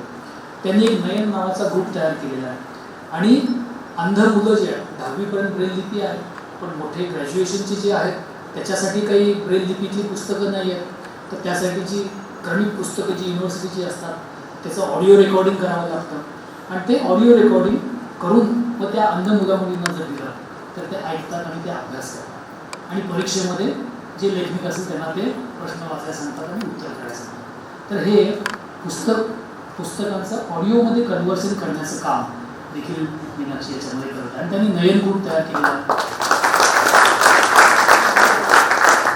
आणि नयन ग्रुपमध्ये इचलकरंजीच्या देखील काही महिला या ठिकाणी आहेत. आमचे शाहू स्कूलच्या ग्रुपचे मेंबर या ठिकाणी, कबाडे मॅडम या ठिकाणी, कबाडे मॅडम उभे राहून सगळ्यांना पाहतो ना, आणि त्या कबाडे मॅडम या देखील त्या नयन ग्रुपमध्ये आहेत. तर याच्यामध्ये याचं तर उदाहरण असं आहे, पेपर झाल्यानंतर ते मुलं फार आनंदाने सांगतात मॅडम तुमच्यामुळं आम्हाला झालं, किंवा पास झाल्यानंतर ते फोन करतात, खूप आनंदाने सांगतात. त्यावेळी समाधान मिळणारे असतं ते वेगळंच याच्यामध्ये हे असतं. तर वैयक्तिकरित्या आपण अनेक प्रकारची कामं याच्यामध्ये आपण करत असतो. एक महात्मा गांधींचं एक वाक्य आहे की आपण ऐकलं असेल, be the change that you want to see in the world. आपल्याला जगामध्ये आपण म्हणतो ना असं झालं पाहिजे तसं झालं पाहिजे, पण आपण सुद्धा काही करत नाही, दुसऱ्यांनी केलं पाहिजे असं जनरली आपल्याला दिसतं. गांधींची गोष्ट पण माहीत असेल की एक आई आपल्या मुलाला घेऊन गेले, आमचा मुलगा खूप गोड खातो, त्याला सांगा जरा गांधीजींच्याकडे घेऊन जाते. गांधीजी म्हणले ठीक आहे मी सांगतो पण 2 दिवसांनी या. 2 दिवसांनी घेऊन जाते. गांधीजी म्हणतात परत 4 दिवसांनी या. असं 3-4 वेळेला होतं. मग शेवटी गांधीजी सांगतात अरे बाळ जास्त गोड खाणं चांगलं नाही, खाऊ नकोस. बरं म्हणतो. आईला कळत नाही की एवढं सांगायला की मला एवढे हेल्पट का मारले. त्याने विचारलं तुम्ही काय सांगितलं. गांधीजी म्हणाले तसं काय आहे की मला पण खूप गोड आवडतं, तर मी या 8-10 दिवसामध्ये गोड खाणं बंद केलं आणि मग मला नैतिक अधिकार आहे सांगायचा. तर म्हणून आपण स्वतः अगोदर बदल झाला पाहिजे. आपण जर म्हणायला लागलो की अरे प्लॅस्टिकचा वापर बरोबर नाही किंवा अमुक एक गोष्ट वृक्षारोपण लावलं पाहिजे पण काही करत नाही, तर याला काही फायदा नाही. आपण प्रत्यक्ष याच्यामध्ये कृती याच्यामध्ये केली पाहिजे. मी ज्यावेळी जिल्हाधिकारी यवतमाळ म्हणून काम करत होतो त्यावेळी जस्टिस धर्माधिकारी निवृत्त झाले, ते गांधीवादी विचारसरणीचे होते, ते त्या ठिकाणी आलेले होते आणि मी त्यांचं व्याख्यान ऐकायला गेलो. तर त्यांनी सांगितलं की खादीचे कपडे किती महत्त्वाचे. आपण मला असे सांगितलं की खादीचे कपडे जर आपण वर्षातून एक जरी ड्रेस घेतला तरी ग्रामीण भागामध्ये सूत कताई करून खादीचं वस्त्र तयार करणारे अनेक कुटुंब त्याच्यामध्ये अवलंबून असतात, तर त्यांना आपण रोजगार निर्मिती करून देऊ शकतो. म्हणून ते म्हणले या ठिकाणी जे उपस्थित आहेत त्यांना मी आवाहन करतो की वर्षातनं किमान एक ड्रेस आपण खादीचा विकत घ्यावा. आणि 2 ऑक्टोबरला गांधी जयंती त्या दिवशी घेतला तर अधिक चांगलं असं त्यांनी आवाहन केलं. आणि त्यांनी विचारलं की कोण कोण 2 ऑक्टोबरला ड्रेस घेईल, तर मी हा त्यांनी वर केलेला. आणि तेव्हापासून ही 2002ची गोष्ट आहे, तेव्हापासून मी आणि माझी पत्नी न चुकता 2 ऑक्टोबरला एक खादीचा ड्रेस आम्ही हे घ्यायला जातोच आहोत आणि खरेदी आम्ही करतो. माझे सगळे रुमाल जे आहेत हे सगळे खादीचेच असतात, म्हणजे हे सगळे असे खादीचेच आपण वापरतो. याच्यामागची भूमिका अशी आहे की आपल्याला रोजगार निर्मितीसाठी ही कृती आहे, छोटीशी कृती आहे, पण याचा परिणाम आपण मोठ्या प्रमाणामध्ये याच्यामध्ये निश्चितपणे करू शकतो. ज्यावेळी मी दिवाळीला इचलकरंजीला येतो त्यावेळी भेटी सगळ्यांच्या आपण घेत असतो. शाहू स्कूलला तर भेट आपण देतोच त्याच्यामध्ये. तर यावेळी असं एक विचार मनामध्ये आला की सिनियर सिटीजन ही संकल्पना फार महत्त्वाची आहे, याच्याकडे आपण लक्ष दिलं पाहिजे. ज्येष्ठ नागरिक, आज भारत देश हा युवांचा देश मानला जातो, पण काही वर्षांनी सिनियर सिटीजनची, ज्येष्ठ नागरिकांची संख्या देशामध्ये खूप मोठी होणार आहे. 2050 नंतर, 2060-70 नंतर. आज आपण जेव्हा ते सगळी त्या कॅटेगरीमध्ये काही जण आहेत आणि आणखी काही जण जाणार आहेत. तर या सिनियर सिटीजन जे आहे ही देखील एक शक्ती आहे. जशी युवा ही एक शक्ती आहे, तसं सिनियर सिटीजन ही देखील एक शक्ती आहे. तर त्यांच्यासाठी आपल्याला काय करता येईल? तर म्हणून असा विचार आला की जे सक्षम सिनियर सिटीजन आहे, म्हणजे आता 58 किंवा 60व्या वर्षी शासकीय सेवेतील लोक रिटायर्ड होतात, किंवा जे उद्योजक आहेत काही वर्षानंतर ते मुलाबाळांच्याकडे व्यवसायात येतात आणि स्वतः निवृत्ती स्वीकारतात व्यवसायामध्ये. तर त्यांना देखील निश्चितपणे काही ना काही करता येईल.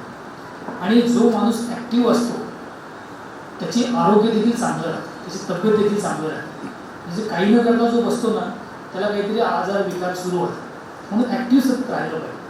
तर म्हणून मी इचलकरंजी शहरातले जे सेवानिवृत्त शिक्षक आहेत त्यांची यादी काढली. म्हणजे CM ऑफिसमध्ये असल्यामुळे आता प्रत्येक विभागामध्ये आपल्याला लगेच कुठेतरी ना गोपसता येतं, अरे मला ही माहिती पाहिजे. मग इथल्या ट्रेजरी ऑफिसरला सांगितलं कोल्हापूरच्या की इचलकरंजी शहरातले निवृत्त शिक्षक सगळ्यांची यादी, फोन नंबर प्रत्येकाला पाहिजे. आणि दुसऱ्या दिवशी यादी आली. शाहू स्कूलच्या मुख्याध्यापकांना सांगितलं, सगळ्यांना फोन लावायला सुरुवात केली. आणि दिवाळीला मोठ्या संख्येमध्ये, आता इकडे फोटो नाही आहे, तर 100-150 लोक सेवानिवृत्त शिक्षक त्या ठिकाणी आले. त्या शिक्षकांना कळेल ना की आमचा फोन नंबर मिळाला कुठून, तर ते फोन नंबर असतात आपल्याकडे. आणि सगळ्यांना आव्हान केलं की तुम्हाला सेवानिवृत्त झाल्यानंतर आपल्याला पेन्शन मिळते. म्हणजे जुनी पेन्शन योजना 2005 आहे. 2005 नंतर जे लागले त्यांना वेगळ्या पद्धतीची पेन्शन योजना असते. तर ही पेन्शन किती मिळत असते की सेवानिवृत्त होताना जो आपला शेवटचा पगार असतो त्याच्या 50% आपल्याला पेन्शन मिळत असते. मग आपण त्यांना प्रश्न विचारला की ही पेन्शन आपल्याला कोणतं काम करण्यासाठी मिळते? याचं उत्तर जरा देणं अवघड आहे. शासकीय सेवेमध्ये असताना आपलं काम करण्यासाठी पगार असतो, पण सेवानिवृत्त झाल्यानंतर अर्धा पगार कोणतं काम करण्यासाठी? ते उत्तर काय कोणाला देता येत नाही. कोणतंच काम न करण्यासाठी असतं. याच्यामध्ये एक सोशल सिक्युरिटीचा भाग आहे. इतके वर्ष सेवा केली, सोशल सिक्युरिटी म्हणून पेन्शन शासनानं सुरू केली, तो भाग झाला. पण आपल्याला अर्धा पगार पेन्शन जी मिळते ती लोकांच्याकडनंच मिळते. लोकांनी कर दिलेले असतात, म्हणजे जनताच आपली ही पेन्शन देत असते कोणतंही काम न करण्याकरता. तर आपण जर आठवड्यातले 2 तास जर आपण काढले आणि मुलांना आपण शिकवायला जर सुरुवात केली, कोणाला शाळेमध्ये न जाऊन शिकवायचं नाही, ते शिक्षक आहे, पण तुमच्या विभागामध्ये जे अभ्यासामध्ये मागं असणारी मुलं आहेत, नापास झालेली मुलं आहेत, गरीब वर्गाची मुलं आहेत, त्यांना जर तुम्ही काही शिकवायला लागला, गणित विषय आहे, इंग्रजी शिक्षण आहे, सायन्स आहे, विज्ञान आहे, तुम्ही शिकवा त्यांना. 2 तास द्या, आठवड्यातून 2 तास, रोज 2 तास नाही. तुमची तब्येत पण चांगली राहील, मुलांनाही त्याचा फायदा होईल. असं मी आव्हान त्यावेळी केलं आणि बऱ्याच शिक्षकांनी, मला खूप आनंद आहे, बऱ्याच शिक्षकांनी ते आव्हान स्वीकारलं आणि त्यांनी काही जणांनी त्यांच्या परिसरातल्या विद्यार्थ्यांना शिकवायचं काम या ठिकाणी सुरू आहे. शिकवायचं काम करा, तुम्हाला जे करता येईल ते करा. कृषी विभागाचा समजा निवृत्त अधिकारी असेल, तो काय करू शकतो? गावातल्या लोकांना, शेतकऱ्यांना शेतीचं प्रात्यक्षिक देऊ शकतो. कोणती खतं वापरली पाहिजे, पीक क्रॉपिंग पॅटर्न काय असला पाहिजे, अशी उदाहरणं देऊ शकतो. कॉन्ट्रीब्यूट करू शकतो, कृती करू. याच्यामध्ये रिस्पॉन्स हे हा दुसरा मुद्दा आहे. असे शिक्षक त्या ठिकाणी आपल्याला उपस्थित होते. आता यापैकी काही शिक्षकांनी केलं, ज्या आपल्या गायकवाड नावाच्या या मॅडम आहेत, तर यांनी निवृत्त झाल्यानंतर त्यांच्या परिसरातल्या महिलांच्यासाठी योगाचा क्लास सुरू केला. गावातलं उदाहरण, म्हणजे कोणतेही मानधन न घेता योगासाठी फी घेत नाही. हे निवृत्त झाल्यानंतर त्यांनी ठरवलं, ठीक आहे, मी योगाचा क्लास घेईन. ते हे काम करतात. हे दांडेकर नावाचे आज सकाळी भेटले शाळा स्कूलला, सेवानिवृत्त नाईट कॉलेजचे प्राध्यापक आहेत. ते स्पर्धा परीक्षेसाठी मार्गदर्शन करतात निःशुल्क. कोणतंही मानधन न देता. गोगटे सरांचं उदाहरण आहे. गोगटे सर असताना त्यांच्या घरी अभ्यासिका असायचे, अनेक विद्यार्थी अभ्यासाला जायचे, खाजगी शिकवणी नव्हती ती, विद्यार्थी बसायचे, त्यांना ते मार्गदर्शन करायचे. असं सेवानिवृत्त शिक्षक हे अनेक प्रकारचं काम करू शकतात. आता हे शिक्षक हे एक उदाहरण आहे. आपल्यापैकी प्रत्येकजण आपल्याला समाजासाठी जे देता येईल ते आपण समाजात आठवड्यातून 1 तास काढा, 2 तास काढा, पण कृती करा. कृती फार महत्त्वाची आहे. सल्ले नाही, नुसता सल्ला नाही, कृती केली पाहिजे. तर हे याच्यामध्ये आपल्याला उदाहरण याच्यामध्ये पाहत आहे. आता मला शाहू स्कूल मधल्या जे मुख्याध्यापक आहेत आले का या ठिकाणी? पवार सर आले शाहू स्कूलचे मुख्याध्यापक? नाही, सॉरी, ते आज पुण्याला गेले, मला सकाळी बोलले. मग त्यांचे बाकीचे काही शिक्षक या ठिकाणी, मॅडम या ठिकाणी आले, बाकीचे शिक्षक देखील या ठिकाणी आलेले. तर शाहू स्कूलच्या सर्व शिक्षकांचं मला कौतुक वाटतं. शाहू स्कूल मी तर त्या ठिकाणी मी 8वीपर्यंत होतो, 9वी 10वी वेंकटरावला मी आलो. तर शाहू स्कूलच्या शिक्षकांनी हे ठरवलं की आपण हे आता शाळेचं रूप आपण बदललं पाहिजे.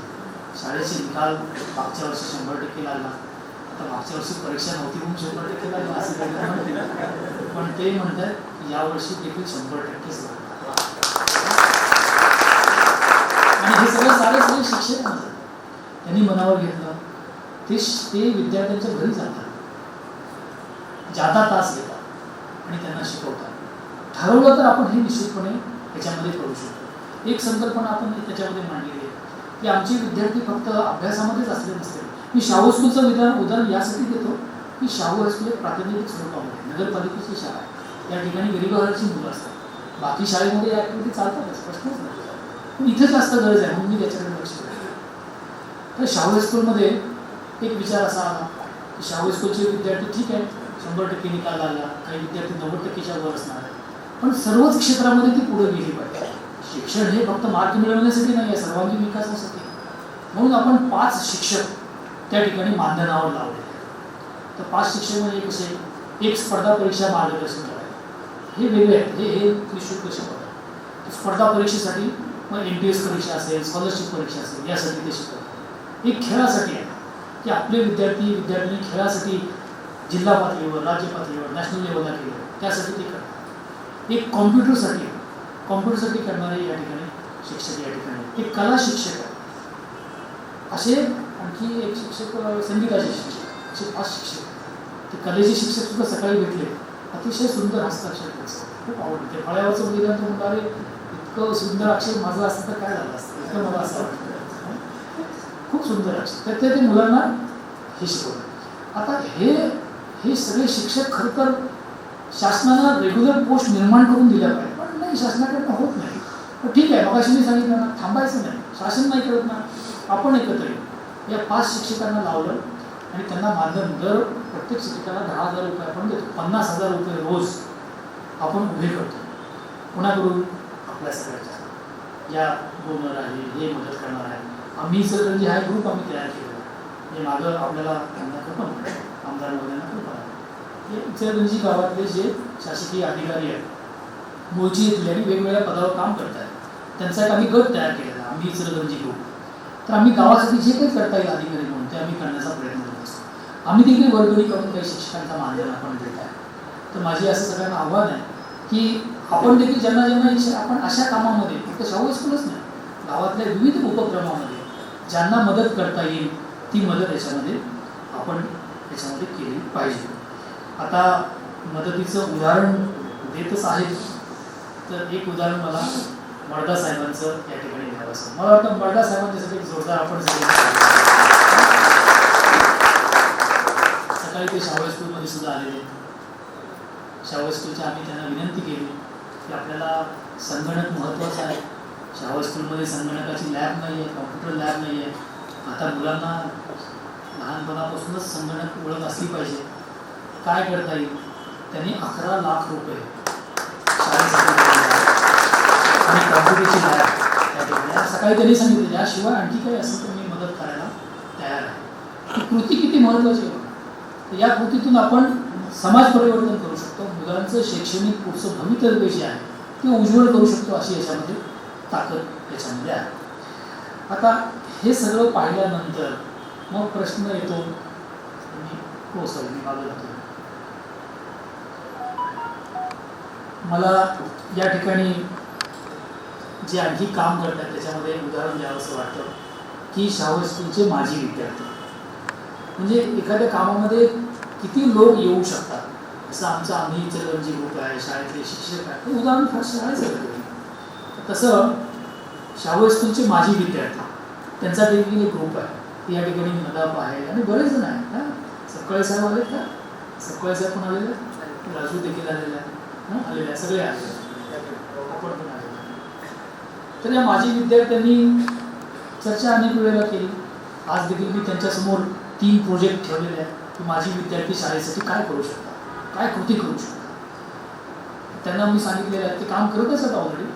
त्यांना सांगितलं की आपण प्रत्येक माजी विद्यार्थ्यांनी 10वीचे 5 विद्यार्थी दत्तक घ्यायचे आणि त्यांच्या घरी दर महिन्याला व्हिजिट करायची.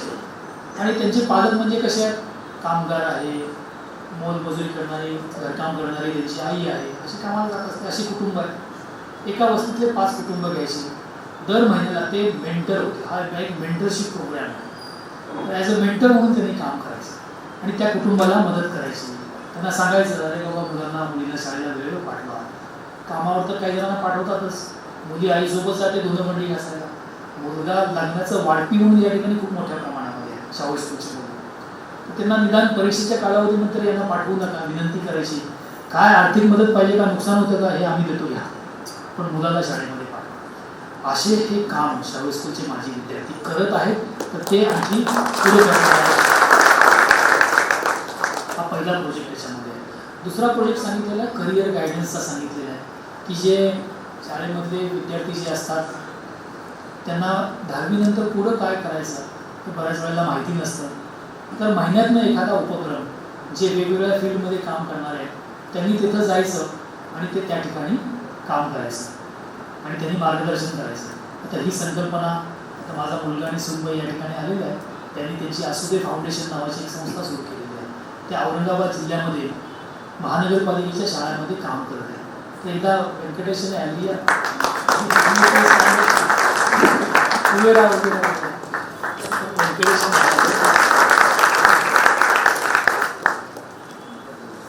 दोघेही शिक्षण क्षेत्रामध्ये ते काम करत आहेत. तर त्यांनी करिअर गायडन्ससाठी आणि लाईफ स्किलसाठी ते त्या महापालिकेच्या शाळाच घेतल्या आहेत की जिथं गरज आहे त्या ठिकाणी ते काम करत आहेत आणि मार्गदर्शन त्याच्यामध्ये करत आहेत. तर असं देखील हे ती आयडिया मला त्यातून त्यांच्या कामातून मला मिळाली की करिअर गायडन्स ही त्यांनी त्याच्यामध्ये केलेली आहे.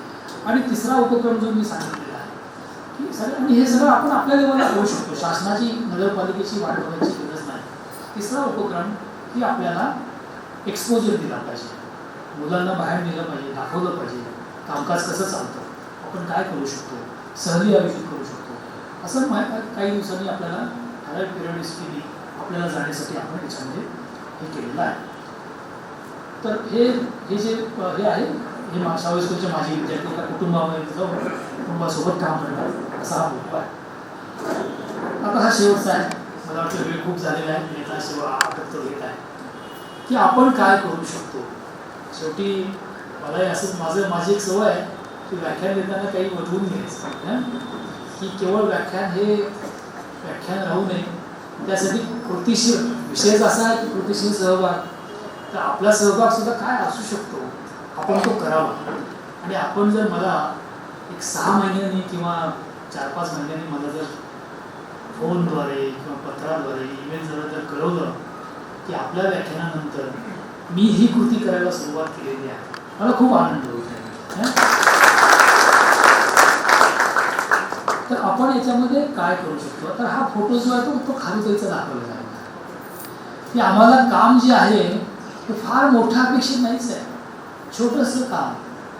रामाने जो सेतू बांधला ना, खारुताईने जे काम केलं ना, तेवढं काम आपल्याला अपेक्षित. फार मोठं काम करू नका. जस्ट ती खारुताई अशी लोळायची, माती घेऊन जायची आणि ती दगडावर बसायची, मदत आपली अशी खारीचा वाटा म्हणतात ना, तसा वाटा आपल्याला याच्यामध्ये अपेक्षित आहे. तर याच्यामध्ये रामदास स्वामी मात्र हे लक्षात क्रियेविना वाचायला नुसतं आता बोलायचं नाही, आपल्याला काम करायचं आहे. तर याच्यामध्ये आपण काय करू शकतो? अनेक उदाहरणं ऑलरेडी दिलेली आहेत. आपण जर ठरवलं की मी माझ्या घराजवळ वृक्ष लावेन आणि त्याचं मी संगोपन करेन, होती आहे ती आपण करा. आज कचरा डेपोवर गेलेलो, कुणी कचरा डेपोला गेले का? किती जणांनी भेट दिली कचरा डेपोला? दिली आहे, बऱ्याच जणांनी दिली आहे. तिथं असा ढीग लावलेला आहे ना, हा सगळा कचरा कोणाचा आहे?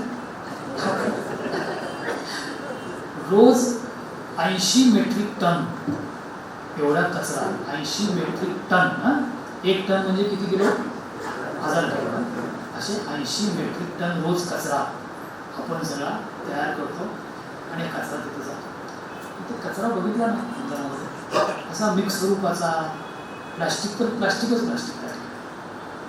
तर आपण जर ठरवलं प्लास्टिकचा वापर कमीत कमी मी करू, थांबवेल, बाजारामध्ये जाताना मी कापडी पिशवी, कागदी पिशवी घेऊन जाईल, दुकानदार मला प्लास्टिकची पिशवी देत असेल तर मी नाही म्हणेन, असे काही प्रयत्न आपण सुरू करू शकतो ना. यासाठी काय लागणार आहे याच्यावर? अशी कृती करायला काय अडचण याच्यामध्ये असणार?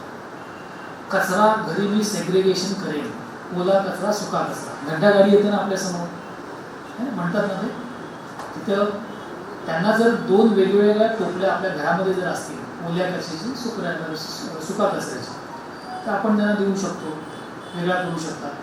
तिथं मी बघितलं, तिथं काम सुरू आहे, अजून भरपूर पुढं करायचं सांगितलं पाहिजे आता महानगरपालिका, की त्याच्यावर प्रक्रिया करून, म्हणजे ओला कचरा जो आहे त्या ठिकाणी कंपोस्टिंगचं काम, खत बनवण्याचं काम त्या ठिकाणी चालतं, आणि सुका कचरा जो आहे त्याचं सेग्रिगेशन करून मग तो कॉन्ट्रॅक्टर घेऊन जातो. त्याच्यामध्ये डॉक्टर बडे मला म्हटले, डॉक्टर दशावतार बडे, त्यांच्या घरी ओला कचरा जो आहे ते त्याचं खत ते घरामध्येच तयार करतात. या ठिकाणी किती जण आपापल्या घरी कचरा तयार करतात, हे खत तयार करतात ओला कचऱ्यापासून? छान, अभिनंदन. महिलांनीच हातभार केला, पुरुषांना माहितीच नाही. हे आपण ठरवू शकतो की माझ्या घरी ओला कचरा जो आहे तो मी माझ्या घंटा गाडीला देणार नाही, मी घरामध्येच काहीतरी करेन. हा, आता यासाठी मार्गदर्शन लागेल, सपोर्ट लागेल, ते देणारे भरपूर लोक आहेत. इच्छा असेल तर मार्ग आपल्याला मिळेल याच्यामध्ये. अशी गोष्ट करू शकतो. आणखी काय करू शकतो याच्यामध्ये? PCPNDT म्हणजे स्त्री भ्रूण हत्या हा विषय फार गंभीर आहे. म्हणजे गर्भावस्थेमध्ये सोनोग्राफी करायची आणि त्या लिंग निदान चाचणी ज्याला, म्हणजे मुलगा आहे का मुलगी आहे, आईच्या पोटात असतानाच बाळाचं पाहायचं. मुलगी असेल गर्भपात करायचा, हत्या करायची, मुलगा असेल तर जन्म होऊ द्यायचा. यासाठी फार कडक कायदा आहे PCPNDT कायदा. तर आपण ठरवू शकतो की आम्ही आमच्या कुटुंबामध्ये, स्वतःची पत्नी असेल, सूनबाई असेल किंवा कोणी असेल, गर्भ लिंग निदान करणार नाही. मुलगी असेल मुलगी, मुलगा असेल तर मुलगा, हे काम करू शकतो याच्यामध्ये. म्हणजे आपल्याला कल्पना असेल की कोल्हापूर जिल्ह्यामध्ये आमदार राहिल्याने कल्पना असेल की गडचिरोली जिल्ह्यामध्ये स्त्री पुरुष यांचं प्रमाण हे समान आहे. काही ठिकाणी जास्त महिलांचं प्रमाण, आदिवासी विभाग, म्हणजे आदिवासी जिल्हा आहे गडचिरोली विभाग, आदिवासी निरक्षर असतात, मागासलेले असतात, गरीब असतात. अशा गरीब कुटुंबामध्ये देखील स्त्रीला सन्मान दिला जातो. मुलगी झाली तर तिचं स्वागत करण्यात येतं. आणि आपण कोल्हापूर, सांगली, सातारा, आपण सगळे पुढारलेले, या ठिकाणी स्त्री आणि पुरुषाचं प्रमाण किती माहिती आहे? 852 मुली 1000 मुलं. सगळ्यात कमी असणार हा प्रदेश आहे. आणि आपला प्रदेश आपण म्हणतो पुढारलेला आहे, आर्थिक उत्पन्न आहे, सहकार चळवळ आहे, हे आहे ते आहे. म्हणजे जितका पुढारला तिथं हत्या जास्त मुलीच्या, आणि जो मागासलेला आहे तिथं स्त्रीला सन्मान जास्त. आपण म्हणजे ही आपली प्रगती आहे का अधोगती आहे याचा विचार करण्याची गरज आहे. तर आपण निर्धार करू शकतो, आपण कृती करू शकतो की मुलीच्या जन्माचं स्वागत मी करेन, गर्भलिंग निदान चाचणी करणार नाही. ही छोटीशी गोष्ट आहे. अशी कितीतरी मला उदाहरणं देता येईल. ही दिस इज द इलिस्ट्रेटिव्ह लिस्ट, उदाहरणं दाखवत आहे. आपण स्वतः विचार करायला हवा, स्वतः मी काही ना काही करू शकतो, पण कृती करा. हल्ली कसं झालं, सोशल मीडियामुळे फार धोका निर्माण झाला. सकाळी उठल्या लगेच संदेश आपल्या व्हॉट्सॲपचे ग्रुप असतात, शुभेच्छा, दिवस कसा जावा, असे सगळे मेसेज असतात. कसं चांगलं वागावं, म्हणजे सगळ्यात खराब वागणारा मीच आहे असं ते उद्देश सगळे आपण जर एकमेकाला सुधारण्यासाठी पाठवत असतो. आणि या सोशल मीडियामध्ये लोक काय करतात, सहभाग घेत असतात, एखाद्या विषयावर मत व्यक्त करतात, निषेध व्यक्त करतात, आणि त्यांना वाटतं की मी ॲक्टिव्ह पार्टिसिपेशन त्याच्यामध्ये करत आहे. सोशल मीडियाच्या प्लॅटफॉर्मवर मत व्यक्त करणं ही काही कृतीशीलता नाही आहे. We want action. तर अशी ॲक्शन तुम्ही करा. म्हणजे तुमचा सहभाग, तर मला कोणाला फोन येऊ नये, मी खूप चांगलं सोशल मीडियावर या गोष्टीला विरोध, घातक प्रवृत्तीला विरोध करायला सुरुवात केली आहे. No, I want action. आपण कृती दाखवा त्याच्यामध्ये, अशी माझी विनंती आपल्याला आहे. त्याच्यामध्ये संत तुकाराम म्हणतात, बोले तैसा चाले त्याची वंदावी करू. आपण फक्त बोलून थांबायचं नाही, आपल्याला याच्यामध्ये काम करायचं आहे. या ठिकाणी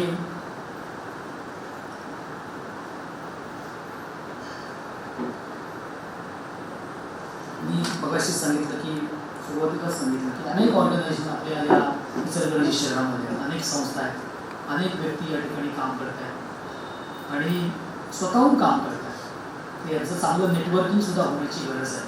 आज सकाळी शाहू हायस्कूलच्या माजी विद्यार्थ्यांच्या चर्चेमध्ये एक मुद्दा त्यांनी खूप सांगितला की इचलकरंजीमध्ये खूप मनोरंजन मंडळ या ठिकाणी आहे. क्रीडा क्षेत्रातलं जैन मंडळ आहे, आपटेवाचन मंदिर आहे, 150 वर्षांचा वारसा असलेला आहे, मडदा फाउंडेशन आहे, असे कितीतरी रोटरी क्लब या ठिकाणी आहे, लायन्स क्लब आहे, कितीतरी सामाजिक संस्था या इचलकरंजी शहरामध्ये काम करतात.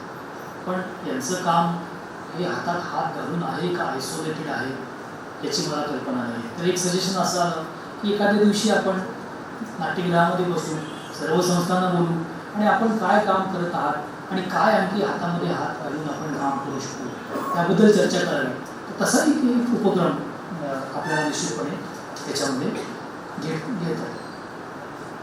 आणि शेवट मी एक गोष्ट सांगून करणार आहे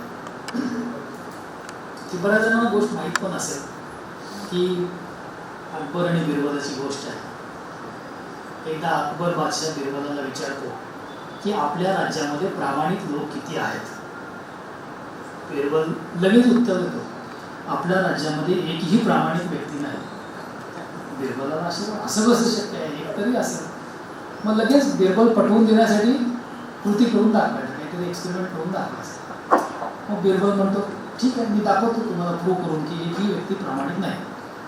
मग दवंडी पिटवली जाते की प्रत्येकाने उद्या सकाळी गावाच्या बाहेर फार एक मोठा हौद ठेवलेला आहे, टँक आहे, त्याच्यामध्ये एक तांब्या, एक लोटा दूध प्रत्येकाने आणून या हौदामध्ये टाकायचं. सगळ्यांना दवंडी पेटवण्यात येते.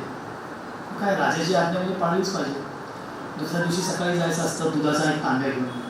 एक व्यक्ती विचार करतो, बाकी दूध टाकणारेच आहे, मी पाणी घेऊन जातो, काय फरक पडणार आहे. पण गंमत अशी होते की असा विचार सगळेच करतात. दुसरा दूध घेऊन जाणार आहे, मी पाणी घेऊन गेलं काय आहे. आणि दुसऱ्या दिवशी सकाळी सगळेजण तो पाण्याचा तांब्या प्रत्येकाचा आणि हौदामध्ये पाणी भरतं.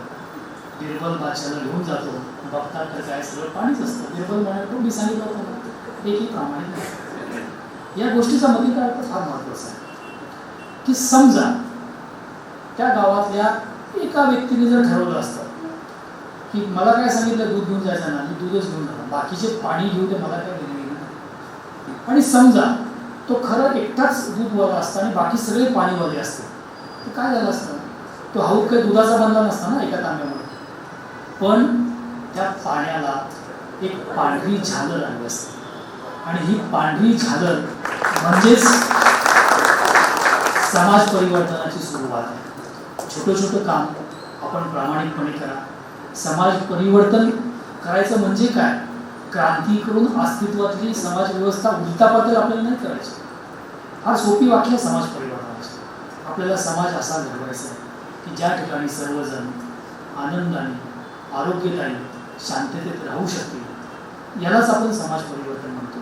त्यासाठी सर्वांनी छोट्या कृतीतून का होईना आपण सुरुवात करावी अशी मी आपल्याला विनंती करतो आणि माझं बोलणं थांबवतो.